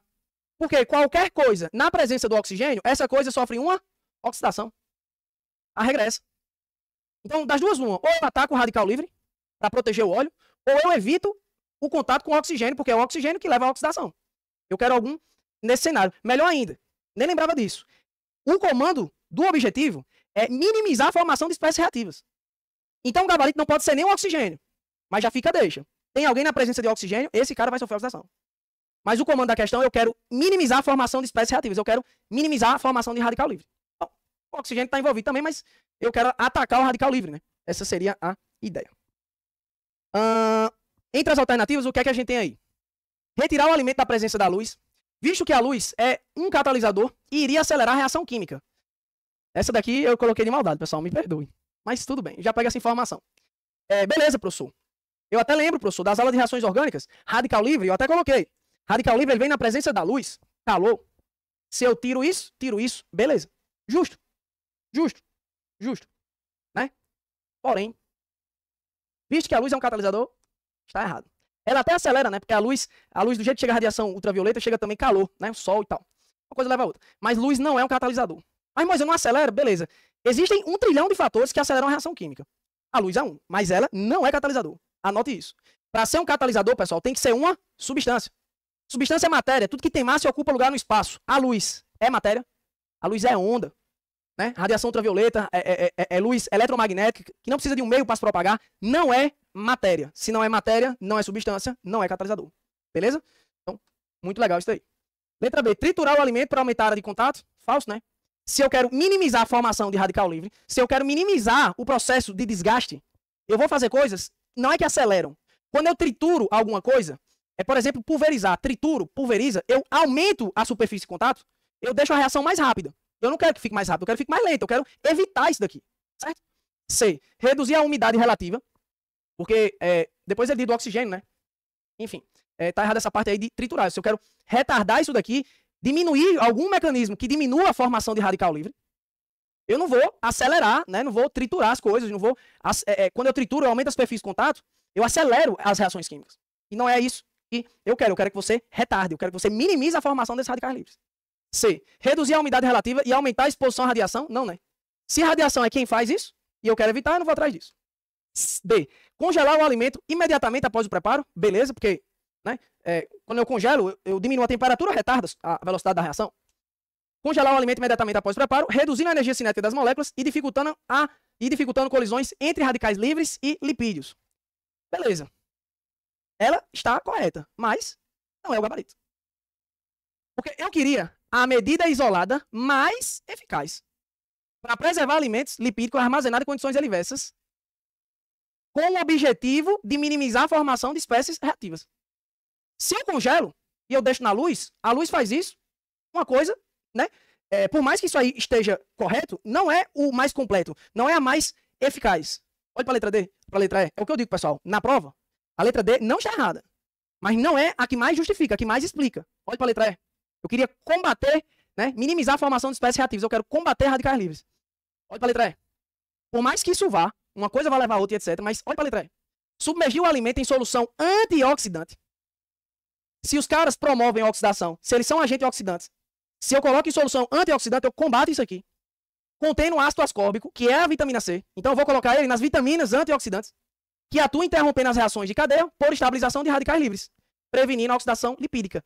Ela atinge o comando da questão, ela está mais completa, ela justifica, é a alternativa mais isolada que responde o comando e atinge os critérios que eu pedi. Gabarito, sem sombra de dúvida, a letra E. Mas mais uma vez, a letra D, eu não vejo errado. Nada errado. Mas não é o que mais explica, não é o que justifica, a mais completa com certeza a letra E. É isso que eu quero que você faça no dia da prova. Moizinha, errei, tá tudo certo. Essa letra A, pouca gente sabe disso aí da letra A. Pessoal, questão 10. Essa daí seria difícil também, é um padrão de soluções. Então, para você que é meu aluno, tá vendo essa questão, não sei se a gente já entrou em soluções ou não, mas se você não entrou ainda, não enlouqueça com isso agora, certo? Inclusive, pode até passar a questão, mas você vai enlouquecer com o nosso você ainda não estudou. Bom, pessoal, então tá aí, questãozinha. Diz o seguinte, eu vou direto para cá. A análise da acidez da água é vital para garantir sua potabilidade e para o tratamento adequado antes do consumo. Um dos métodos para essa análise é a titulação. Considere que, em um laboratório de análise de água, uma amostra de 25 ml de água de um rio, suspeita de contaminação por efluentes industriais ácidos, então, ó, tá diante de um ácido, olha se não é comum, foi titulada com uma solução padrão de soda cáustica a 0,1 mol por litro, 0,10, 0,1 a mesma bosta. Para atingir o ponto de equivalência, ou seja, eles se neutralizarem, foram gastos 15 ml de uma solução da base. Obviamente, base neutraliza o ácido. Considerando que o principal contaminante no ácido, na amostra da água, é o ácido sulfúrico, um ácido forte e diprótico, e que a titulação foi realizada corretamente. Com base nas informações fornecidas e nos princípios da estequiometria e da titulação ácido-base, qual a concentração molar, que é em mol por litro, do ácido sulfúrico na amostra de água do rio? Então, pessoal, estamos diante de uma reação sem sombra de dúvida, que é de neutralização, certo, gente? E quando a gente quer quantificar duas amostras, por exemplo, um ácido e uma base, a gente usa o nome titulação. Que eu consigo quantificar, é uma relação aí entre titulado e titulante. Foda-se os nomes. Você leu isso na prova, titulação, pronto. É uma reação que você vai quantificar entre um ácido e uma base. A gente tem dois caminhos aqui, pessoal. Eu vou escolher o caminho. Vocês percebam aí, quem está comigo desde o início, vocês estão vendo que eu gosto de resolver as coisas explicando tintim por tintim. Né? Eu até me lasco por isso, parando no cardiologista várias vezes. E essa questão aqui, como é muito padrão pro Enem, e eu sei que nem todo mundo domina a regra de 3 e nem reação, eu vou fazer ela de um jeito, e aí vai ser só desse jeito, que sempre vai dar certo. É um jeito que você não faz para regra de 3, porque para você fazer essa por regra de 3, você tem que fazer, pessoal, a reação. Porque a regra 3 é proporção. Você tem que fazer a reação, e além de fazer a reação, você tem que montar ela, balancear. E depois fazer a matemática. Então, assim, como isso é muito comum, e eu vou lhe ensinar um jeito que você faz em 30 segundos, só tem que decorar uma fórmula, eu vou por esse caminho. Não existe outro assunto de química que eu use fórmula. Soluções, eu gosto de usar os dois. Isso daqui, como é muito padrão, você se livra das reações e de nomenclatura, esse jeito, esse caminho, eu recomendo pra você. Porque, por exemplo, ai, mas eu não quero decorar. Pronto, bebê. Você não quer federal de medicina? Você sabe quem é o ácido sulfúrico? Aí você diz, sei, beleza. E se ele coloca ali ácido boroso? Seja honesto, honesta. Você saberia quem é o ácido boroso? Se sim, é ótimo. Regra 3. E não é só saber, é saber quem é ele, quem é a base, soda cáustica, e se bota alguma base que você não conhece. Tempo e variáveis, você pode botar alguma que você não saiba. E tem que montar a reação, depois balancear e regra de 3. Bicho, vá por esse caminho, não. Você não tá vendo que eu quero o melhor? Eu não uso outro assunto, fórmula aqui, eu vou querer. Moisa, resolva por 30 segundos e deixe de mimimi. Escutei sua voz daqui. Você vai fazer por um jeitozinho, não é macete, é jeitozinho, é fórmula, certo? Que é a fórmula de titulação, mas é um jeito que eu vou lhe dizer pra lembrar. E aí é macete meu. Você vai fazer assim, ó.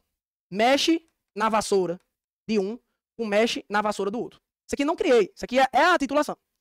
Pra lhe ajudar a lembrar, não vou escrever. Mexe na vassoura de um, mexe na vassoura do outro. Lá ele, Promax.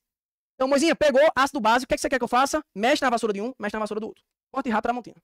Pergunta a ex-aluno meu, esse tipo de questão, se não é comum, e você não resolve em 30 segundos. Sem saber de nada, é só lembrar disso e encaixar. Esse M é a concentração em mol por litro. De um lado é do ácido, do outro lado é da base. Você vai usar isso quando? Quando pegar titulação entre ácido e base, que é esse script aí. Mexe na vassoura de um, mexe na vassoura do outro. Esse M é a concentração em mol por litro, certo, gente? Mol por litro, que foi os dados que ele botou, né? E esse X para um ácido é o número de H+, que ele libera, a quantidade de hidrogênio ionizável, e V é volume. Mol por litro, para a base, é o número de OH-, e V é volume. Aí, resolvida. Agora é só substituir. Vou colocar aqui, ó. Mexe na vassoura de um, mexe na vassoura do outro. Lá ele. Bom, aí você encaixa os valores. 25 ml da água de um rio, que ele disse que estava com ácido. Pronto. Então, 25 ml do ácido. Vou botar aqui, ó. Mexe na vassoura de um, mexe na vassoura do outro. Então, vou botar aqui, 25 ml. Certo? Ele disse, na questão, 25 ml. Pronto. Do jeito que estava, você escreve. 25 ml. Suspeita de contaminação industrializada foi titulado com a solução padrão de soda cáustica. 0,1 mol por litro. Beleza. Esse lado aqui não é do ácido. E a outra não é da base? Pronto. 0,1 mol por litro é o valor da base. É o M da base, é a concentração da base. 0,1. Vou deixar esse X aqui no cantinho. Estou só botando os valores. Para atingir o ponto de equivalência, foram gastos 15 ml da base. 15 ml da base. V da base, ó. V da base, 15 ml. Considerando que o principal contaminante ácido da amostra é o ácido sulfúrico, um ácido forte e diprótico.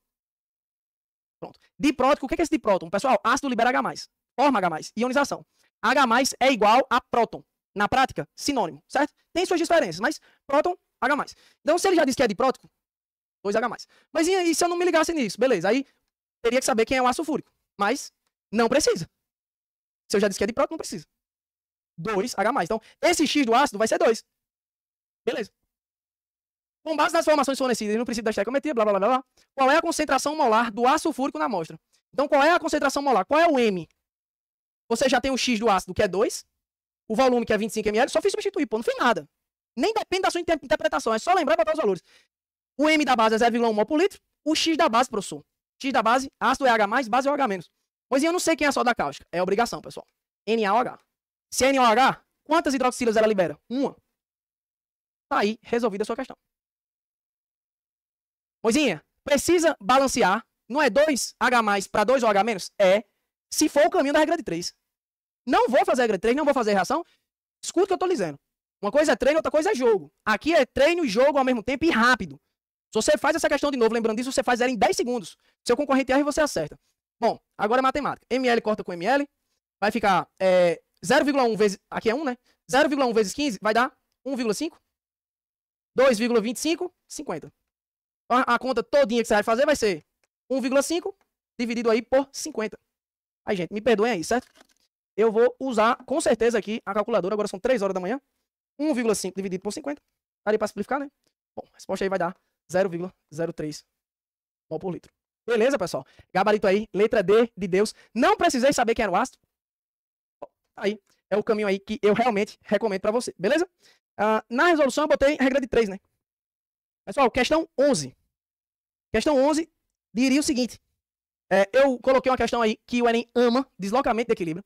E foi uma situação, pessoal, que eu botei na Indonésia. Né? Inclusive aí foi lá onde teve uma tragédia aí que a menina morreu, né? Vulcão, lembra que caiu? Não sei se vocês ficaram sabendo. Então tá aí, Indonésia. Eu já disse que a Indonésia era alta altitude. E isso mexe na qualidade do ar. Blá, blá, blá, blá, blá, blá. Beleza. Então tá aí a reação e etc. Este equilíbrio é sensível à mudança. Equilíbrio, porque é uma reação que vai e volta, ele está em equilíbrio, certo, gente? Reversível. Esse equilíbrio é sensível às mudanças de temperatura, de pressão, temperatura e concentração dos reagentes e produtos, conforme o princípio de Ley-Satelier. A compreensão de como esses fatores afetam o equilíbrio é crucial para otimizar os processos industriais e entender fenômenos naturais. Na Indonésia, o efeito esperado na reação de síntese da amônia descrita seria. Então, na Indonésia, o que tem na Indonésia? Indonésia é lá em cima. Lá em cima, quanto maior a altitude, mais alto, menos gás. Inclusive, lá em cima, quando você vai para país de Monte Everest, países de altitude grande, Colômbia, você vai lá, respira, não tem ar. Porque lá a coluna de ar é menor. Menos ar, né? Maior altitude, sempre vai ter menos ar. Então, lá na Indonésia, quanto maior altitude, menos ar eu tenho. E menos ar, pessoal, maior altitude, menos ar. Quem provoca a pressão são os gases. Se eu tenho menos ar, menor pressão. Então, isso aqui é algo inerente, certo? Por isso que lá em cima a pressão é baixa. E, então, se eu quero que você encaixe lá na Indonésia a pressão é baixa. E o que pressão tem a ver, Moisinha, com isso aqui? Tem. Por quê? Quando a gente olha para cá e fala de pressão, porque na Indonésia o texto foi em cima de altitude, aí você tinha que associar com baixa pressão e baixo ar. Baixa pressão. 3 fatores deslocam o equilíbrio químico. Concentração, pressão e temperatura. Qual é o gabarito? Pressão. E quando a gente fala de pressão, quem promove a pressão das coisas, você tem que lembrar imediatamente de gases. Aqui, gás de quantidade, quando tem nada na frente é 1. Quantos mols eu tenho aqui de gás no reagente? 4 mols. No reagente. E no produto eu tenho quantos mols? 2 mols. Sempre que eu tenho gás, eu olho para os reagentes e produtos e só vou levar em consideração a quantidade dos gases. Se aqui tivesse sólido, não entraria, beleza? Beleza, professor. E agora? Bom, se lá em cima a pressão é baixa, sempre que envolve pressão e deslocamento de equilíbrio, sempre a historinha de equilíbrio de Le-Chatelier é o seguinte, pessoal. Sempre eu vou deslocar para o sentido que alivia essa perturbação. Na prática, sempre que... Aí, ó, eu sempre gosto de lhe ajudar, pessoal. Se falou a palavra pressão, você vai ler assim. Se aumentou a pressão, você desloca de onde tem mais gás para onde tem menos gás. Você não lembra de baixa pressão, é sempre alta. Se eu aumento a pressão, é de onde tem mais para onde tem menos. Ora, quando você respira, para o oxigênio entrar em você, ele vai de onde a pressão é maior para onde a pressão é menor. Quando você expira, ele sai de você. Ele vai sempre de onde a pressão é maior para onde a pressão é menor. Então, falou em pressão, vou lembrar de aumento. Sempre que eu aumento, né, o processo de difusão, isso aí. Se eu aumento a pressão, eu vou de onde tem mais para onde tem menos. Se eu aumentasse a pressão, se eu tivesse numa situação que a pressão fosse alta, a reação vai deslocar de onde tem mais para onde tem menos. Porém, não é esse o cenário. Eu estou no cenário que a pressão é baixa. Opa! Se eu aumento é de onde tem mais para onde tem menos. Se eu abaixo a pressão, é de onde tem menos para onde tem mais. Você só leva Você leva aumento. Se aumento é de onde tem mais para onde tem menos, isso é o normal dos gases. Se eu aumento é assim, se eu abaixo, é o contrário. Então, gabarito aí, com certeza, letra B. O equilíbrio se desloca para a esquerda, favorecendo a formação dos reagentes, sentido inverso, reagente, pois há mais moléculas de gás nos reagentes. Beleza, pessoal? Uma questão boa aí. Não falei nada de temperatura, energia de ativação, nada disso aí é alterado. Quem altera a energia de ativação, pessoal, é catalisador, certo? Que cria um caminho alternativo, só que catalisador não altera o equilíbrio químico. Não vou entrar nesse cenário aí porque realmente aí não é o foco da questão e a gente já expandiu muito essa resolução. Meus amores, questão 12. Essa daí, muito parecida com a do Enem. Ele fala aí da pirita, beleza? Coloca aí uma reação, coloca as massas molares. Inclusive, essa questão aí eu extraí as informações lá. Pirita, ele diz que é o FeS2. Deu as massas molares, que você sabe que o Enem tem que dar. Deu a reação em cadeia, várias reações. E deu um número na frente, ou seja, já deu elas balanceadas. Comando da questão. Suponha que certa quantidade de minério extraído, ou seja, o minério no texto é o FeS2, que é a pirita. Suponha que certa quantidade de minério extraído contenha 90% de pirita em massa e que o rendimento global do processo industrial seja de 90%. Então, sempre que tem a porcentagem de um cara dentro de outro, isso aqui ele está dizendo que é a pureza. Então, se eu quero o minério pirita e a pirita vem dentro do minério grandão, a pirita é 90%. Se eu quero a pirita e o cara é 100% e a pirita é 90%, eu vou querer só 90%. Então, isso aí é o que a gente chama de pureza. Eu quero só a amostra de interesse. Então, a pureza é 90%. Beleza? E ele diz que o rendimento é de 90%. Considerando o processo de 2 kg do minério, qual a massa mais próxima de ácido sulfúrico em quilogramas que poderá ser produzida? Pessoal, eu gosto de dizer que estequiometria é uma mãe depois que você pega, né?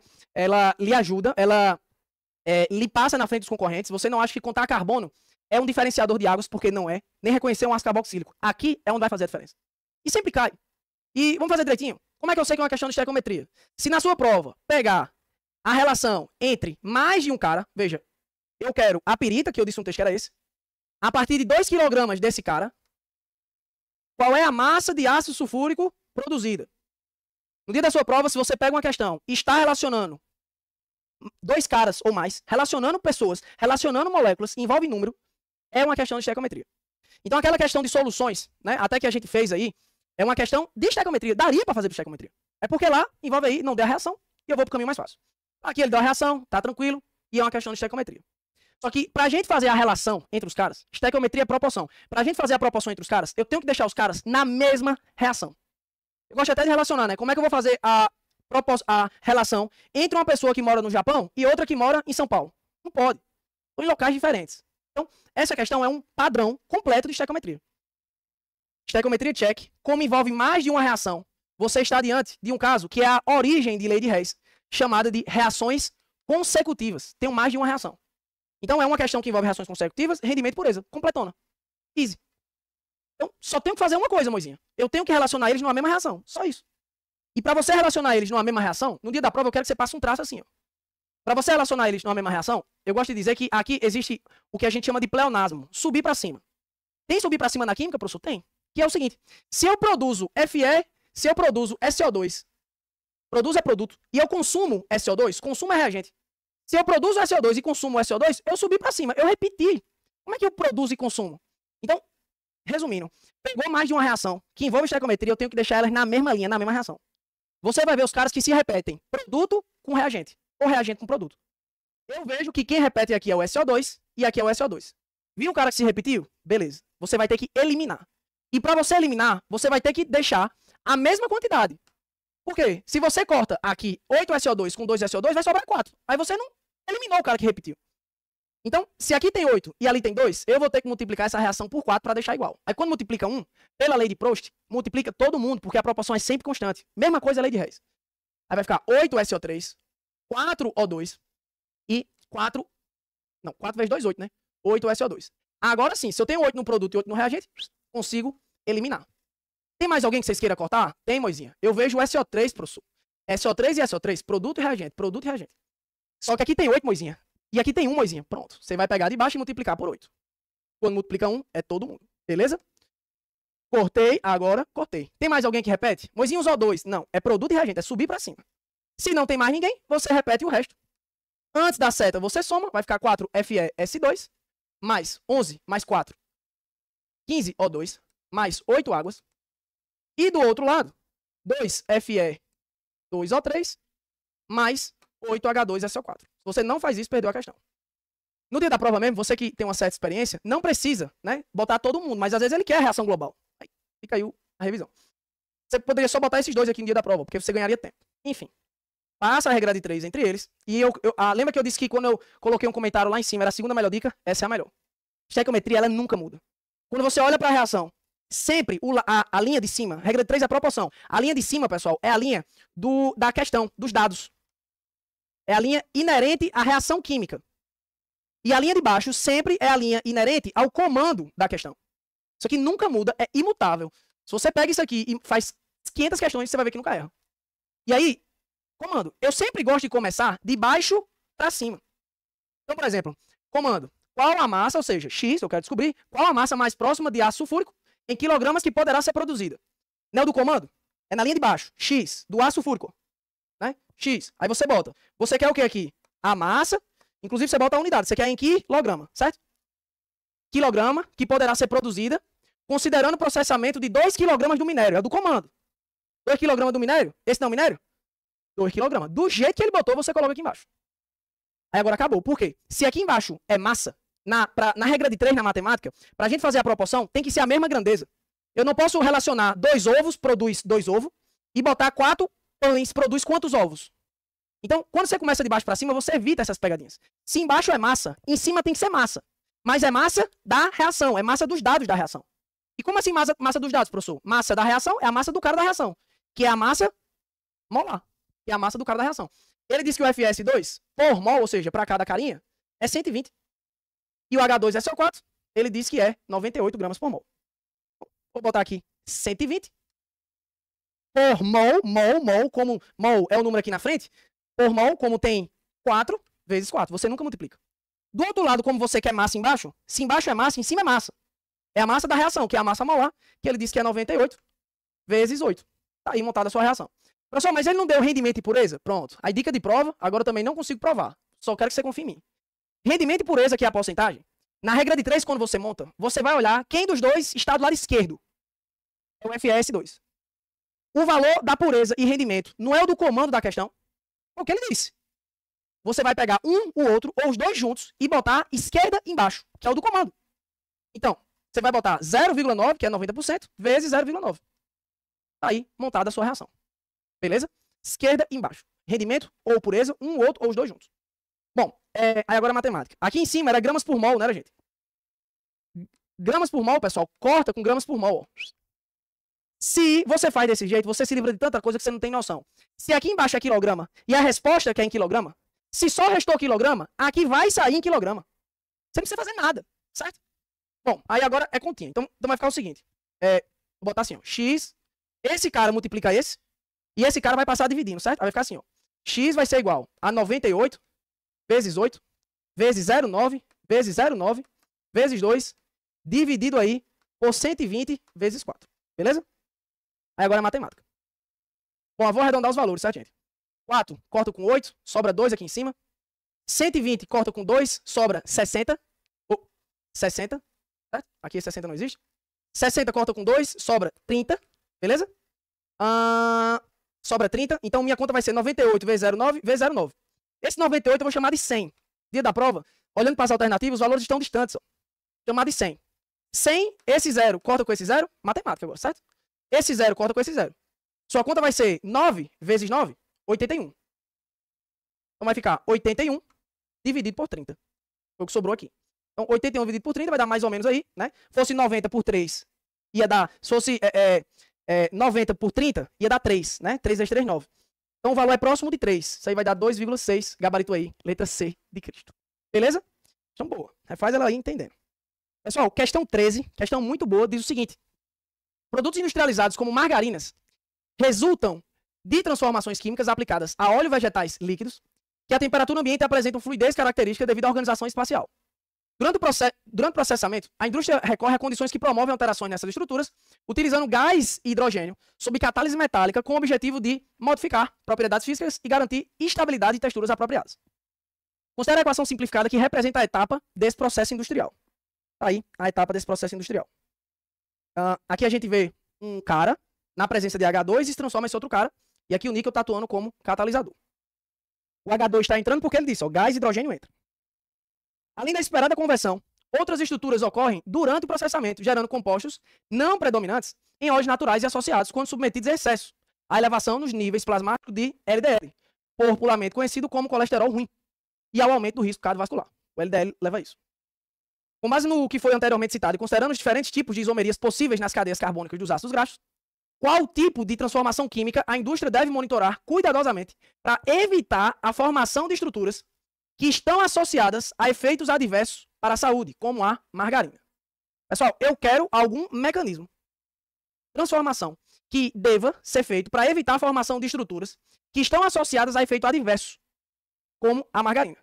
Efeito adverso no texto, se você não soubesse quem é a margarina, mas efeito adverso no texto, eu disse que era o LDL. Certo? Beleza.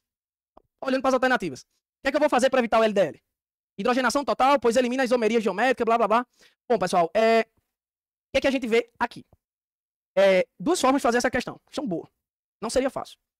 Eu dei uma colher de chá, que é do LDL. E falei de margarina.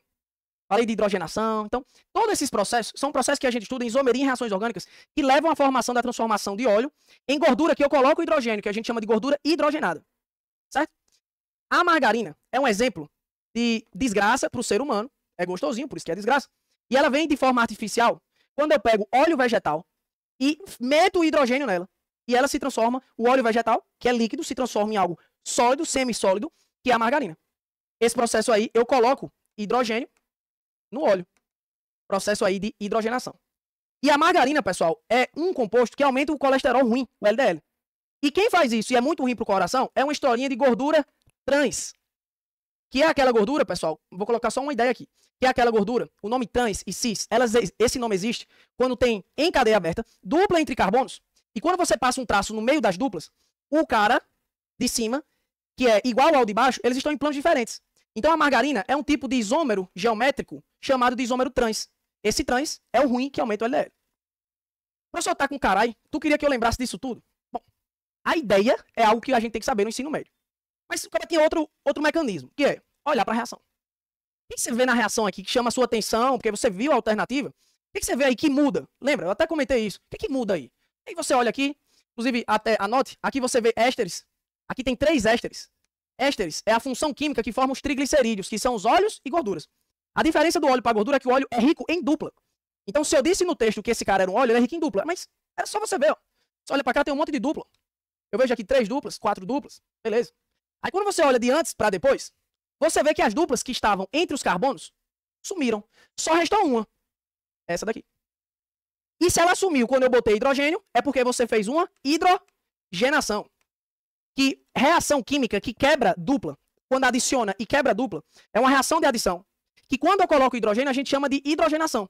Adição de hidrogênio. Aí eu quebro a dupla. Porém, para formar a margarina, tem que restar a dupla no final, porque é trans. Eu queria o do ruim, eu queria o trans, que aumenta LDL.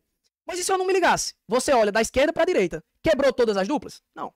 Aí a gente diz que fez um trabalho de corno pela metade. Você fez uma hidrogenação, que a gente chama de hidrogenação parcial.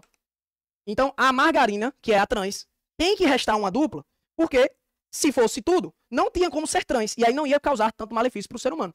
Essa dupla aqui, ela modifica a propriedade, enfim, faz tudo. Então, o gabarito é hidrogenação parcial, é um processo que eu tenho que evitar para evitar a formação dessa margarina. Beleza? Então, não é hidrogenação total, porque hidrogenação total não forma a trans. Eu quero essa reação aqui, ó. Você não precisa saber disso tudo. Hidrogenação parcial, beleza? Pois promove a saturação, ó. Saturação é ligação simples. Promove a saturação seletiva, ou seja, eu vou quebrar as duplas em locais seletivos, que foram das 4 duplas eu quebrei 3, restou uma. E formação de gordura trans, que é essa daqui. Inclusive, aí poderia ser uma questão difícil e pegadinha. Aqui é trans, por quê? Dupla entre carbonos. Aí você preenche com hidrogênio. Tem um hidrogênio aqui e tem outro hidrogênio aqui. Quando você passa o traço na dupla, se você pega o mesmo elemento que se repete e está em planos diferentes, um em cima e um embaixo, é trans. Poderia aqui ser cis. Aqui só é trans porque está na disposição trans, que é o que diz no texto. Então, se você não soubesse de nada disso, de margarina, você ia fazer, porque se adicionou hidrogênio, quebrando a dupla e não quebrou tudo, parcial. Não pode ser total. Promovi a saturação, ou seja, quebrei as duplas e formou algo trans. É a única alternativa possível. Gabarito aí, letra B. Beleza? Vou comentar só. Não é cis, ó. Formação de gordura cis ali é trans, certo? A disposição é trans. Letra D, nada a ver. Beleza? Não vou nem enlouquecer com isso. Oxirredução, nada a ver. Até é oxirredução, mas não é o contexto. Letra E, essa eu vou comentar. Isomerização geométrica, pois altera a configuração cis para trans sem remover as insaturações. Falso. Removeu as saturações e, diga-se de passagem, de forma natural, praticamente 100%, todos os óleos que existem são na formação cis. Certo? Aí cis em trans, uma isomeria sendo transformada em outra, seria aí isomerização. Beleza?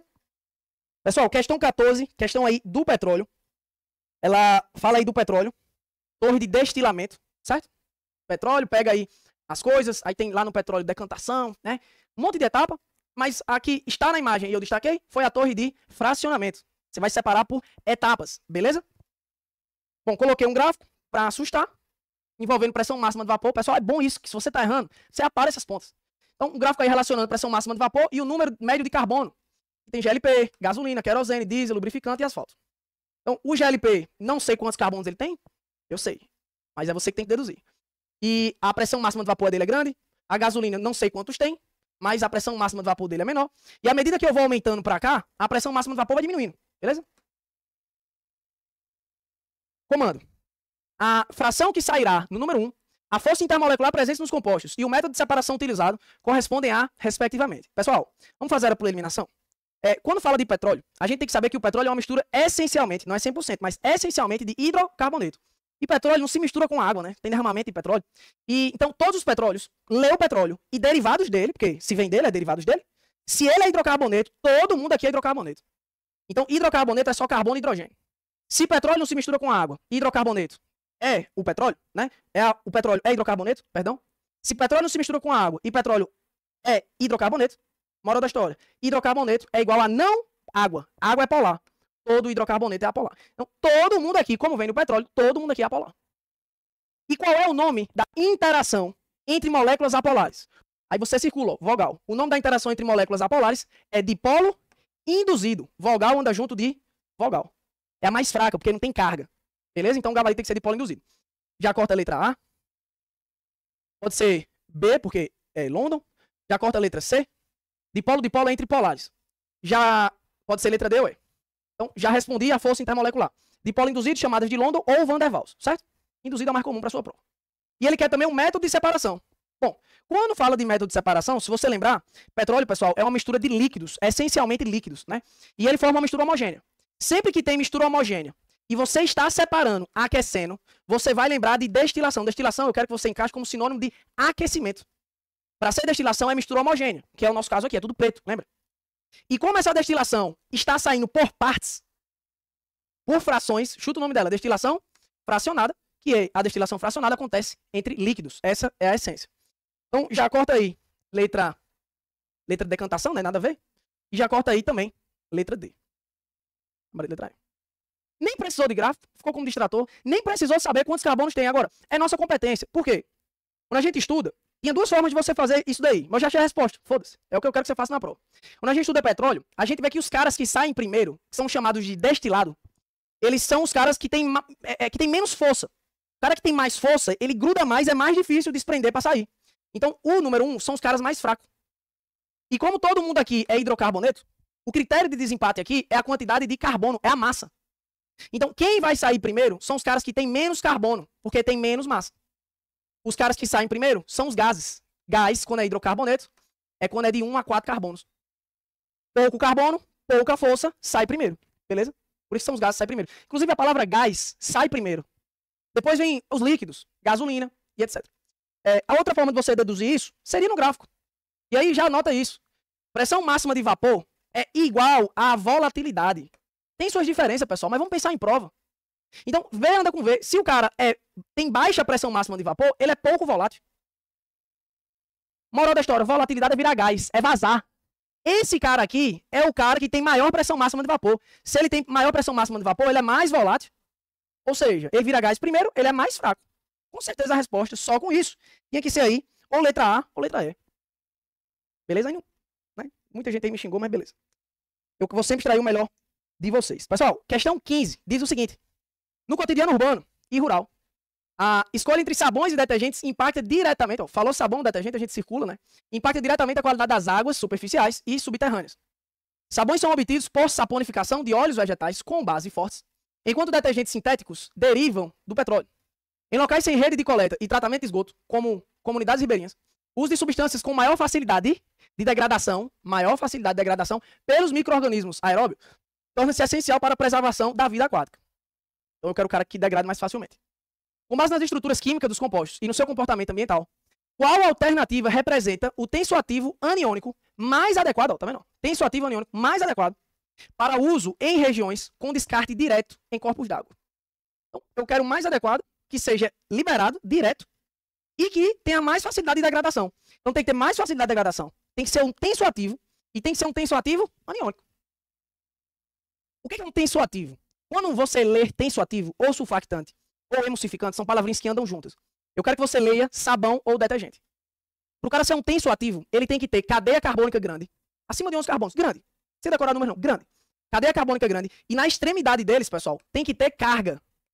Isso é um tensoativo. Cadeia carbônica grande, porque é a parte apolar, que interage com gordura, e a extremidade, a cabeça, cauda, cabeça, tem que ter carga. Isso é um tensoativo. Então, quando você olha para cá, a letra E já vai de arrasta. Nem carga você vê aqui. Metal a metal, você não vê.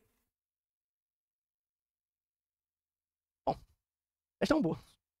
Que legal essa questão, pessoal. Eu faço isso com o maior carinho do mundo. Eu sempre vou exigir o seu máximo. Eu quero um aniônico. O que é um aniônico, Moisinha? A palavra ânion significa menos. Se ele é um tensoativo aniônico, é porque na cadeia carbônica do seu tensoativo, quem está ligado é um ânion. Aí é aniônico. Se na cadeia carbônica tiver ligado um cátion, catiônico. Se tiver ligado os dois, anfótano. Então, quando você olha para a letra D, cadeia carbônica grande e tem carga nas extremidades. Tensoativo. Mas aqui é um tensoativo que o mais está entre os carbonos. É um tensoativo catiônico. Não pode ser resposta. Eu quero um aniônico. Letra D foi de arrasta. A letra A, B e C, a letra A também vai de arrasta. Por quê? Moisinha, isso aqui é um sal. Inclusive, sabão e detergente são sal. Sempre que você pega mais e menos, sal aqui em química orgânica. Moisinha, isso aqui é um tensoativo. É não. Por quê? Nem é sabão nem detergente. Porque para ser um ou outro, a cadeia carbônica é grande. Aqui a cadeia carbônica é pequena, pessoal. Já vai de arrasta. Ou é B ou é C.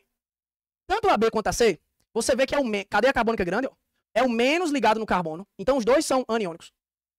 Porém, além de ser tensoativo, que os dois são, e aniônicos, eu queria um que fosse mais facilmente degradado. E para ser mais facilmente degradado, pessoal, a gente tem uma ideia aqui que é o seguinte. Quando você olha para um tensoativo, não é esse cara. Sempre que você pega um tensoativo e ele tem C-O ligado a O, e na extremidade é um metal, Na, potássio. Tensoativo que vem de ácido carboxílico. Veja, se aqui eu boto C-O-OH, esse cara lembra esse, né não? Sempre que eu tenho um tensoativo com a parte de ácido carboxílico, esse cara é um sabão. E você não vai escrever sabão, você não é bobinho, você vai escrever salbão, para lembrar que um sabão é um sal. Beleza? Sabão nunca tem o que eu vou dizer aqui. O detergente, ele pode ter ou não pode ter. Esse que eu vou colocar aqui, pessoal, é esse cara aqui em cima. Na+. Esse é um detergente. Cadeia carbônica grande e na extremidade não lembra um ácido carboxílico. Só pode ser detergente, só tem os dois. Se ele tiver cadeia retinha, que é o caso, a gente diz que ele é biodegradável. Por isso que todos os sabões são biodegradáveis. Esse detergente é biodegradável. Porém, se tiver ramificação, as bactérias não conseguem agir. E aí, ele não consegue degradar, portanto, ele é dito como sendo não biodegradável. Quando tem ramificação, é não biodegradável. Se eu quero um que seja mais facilmente degradado, eu não quero que tenha ramificação. Quando você olha para a letra B, você vê CH3 no meio da cadeia. O carbono, quando ele está no meio da cadeia, se tiver só ligação simples, veja, o carbono no meio da cadeia. Se ele está no meio, ele tem no máximo 2 hidrogênios, porque o carbono faz 4. Se você pega CH3 no meio da cadeia, não tem como ele estar no meio. Ele só pode estar fora dela. CH3 no meio da cadeia sempre é uma ramificação. Se é ramificação, é não biodegradável. Eu quero um biodegradável. Gabarito, letra C. Pessoal, que simulado. Eu confesso que eu gosto de resolver para realmente aí, né, deixar para vocês, para os meus alunos, para todo mundo aí, eu tô dando lá ele, mas assim, para vocês verem que são pensamentos simples. Muitas coisas aqui a gente fez olhando para as alternativas, para as respostas. Eu dei mais de uma saída. Então assim, é importante para mim, até para eu continuar dando, né, é muito cansativo, né, a gente tem 2.000 alunos. É importante para mim você me responder se tá lhe ajudando isso aqui. Porque se eu não tivesse feedback, isso aí eu acho que eu vou inclusive até parar, porque agora são 3h30 da manhã, eu vou dar aula amanhã. Então assim, me dê esse feedback, me diga se lhe ajudou, porque eu faço aí realmente para o bem. Beleza? Pessoal, tamo junto de verdade. Beijo do Moisa. Valeu!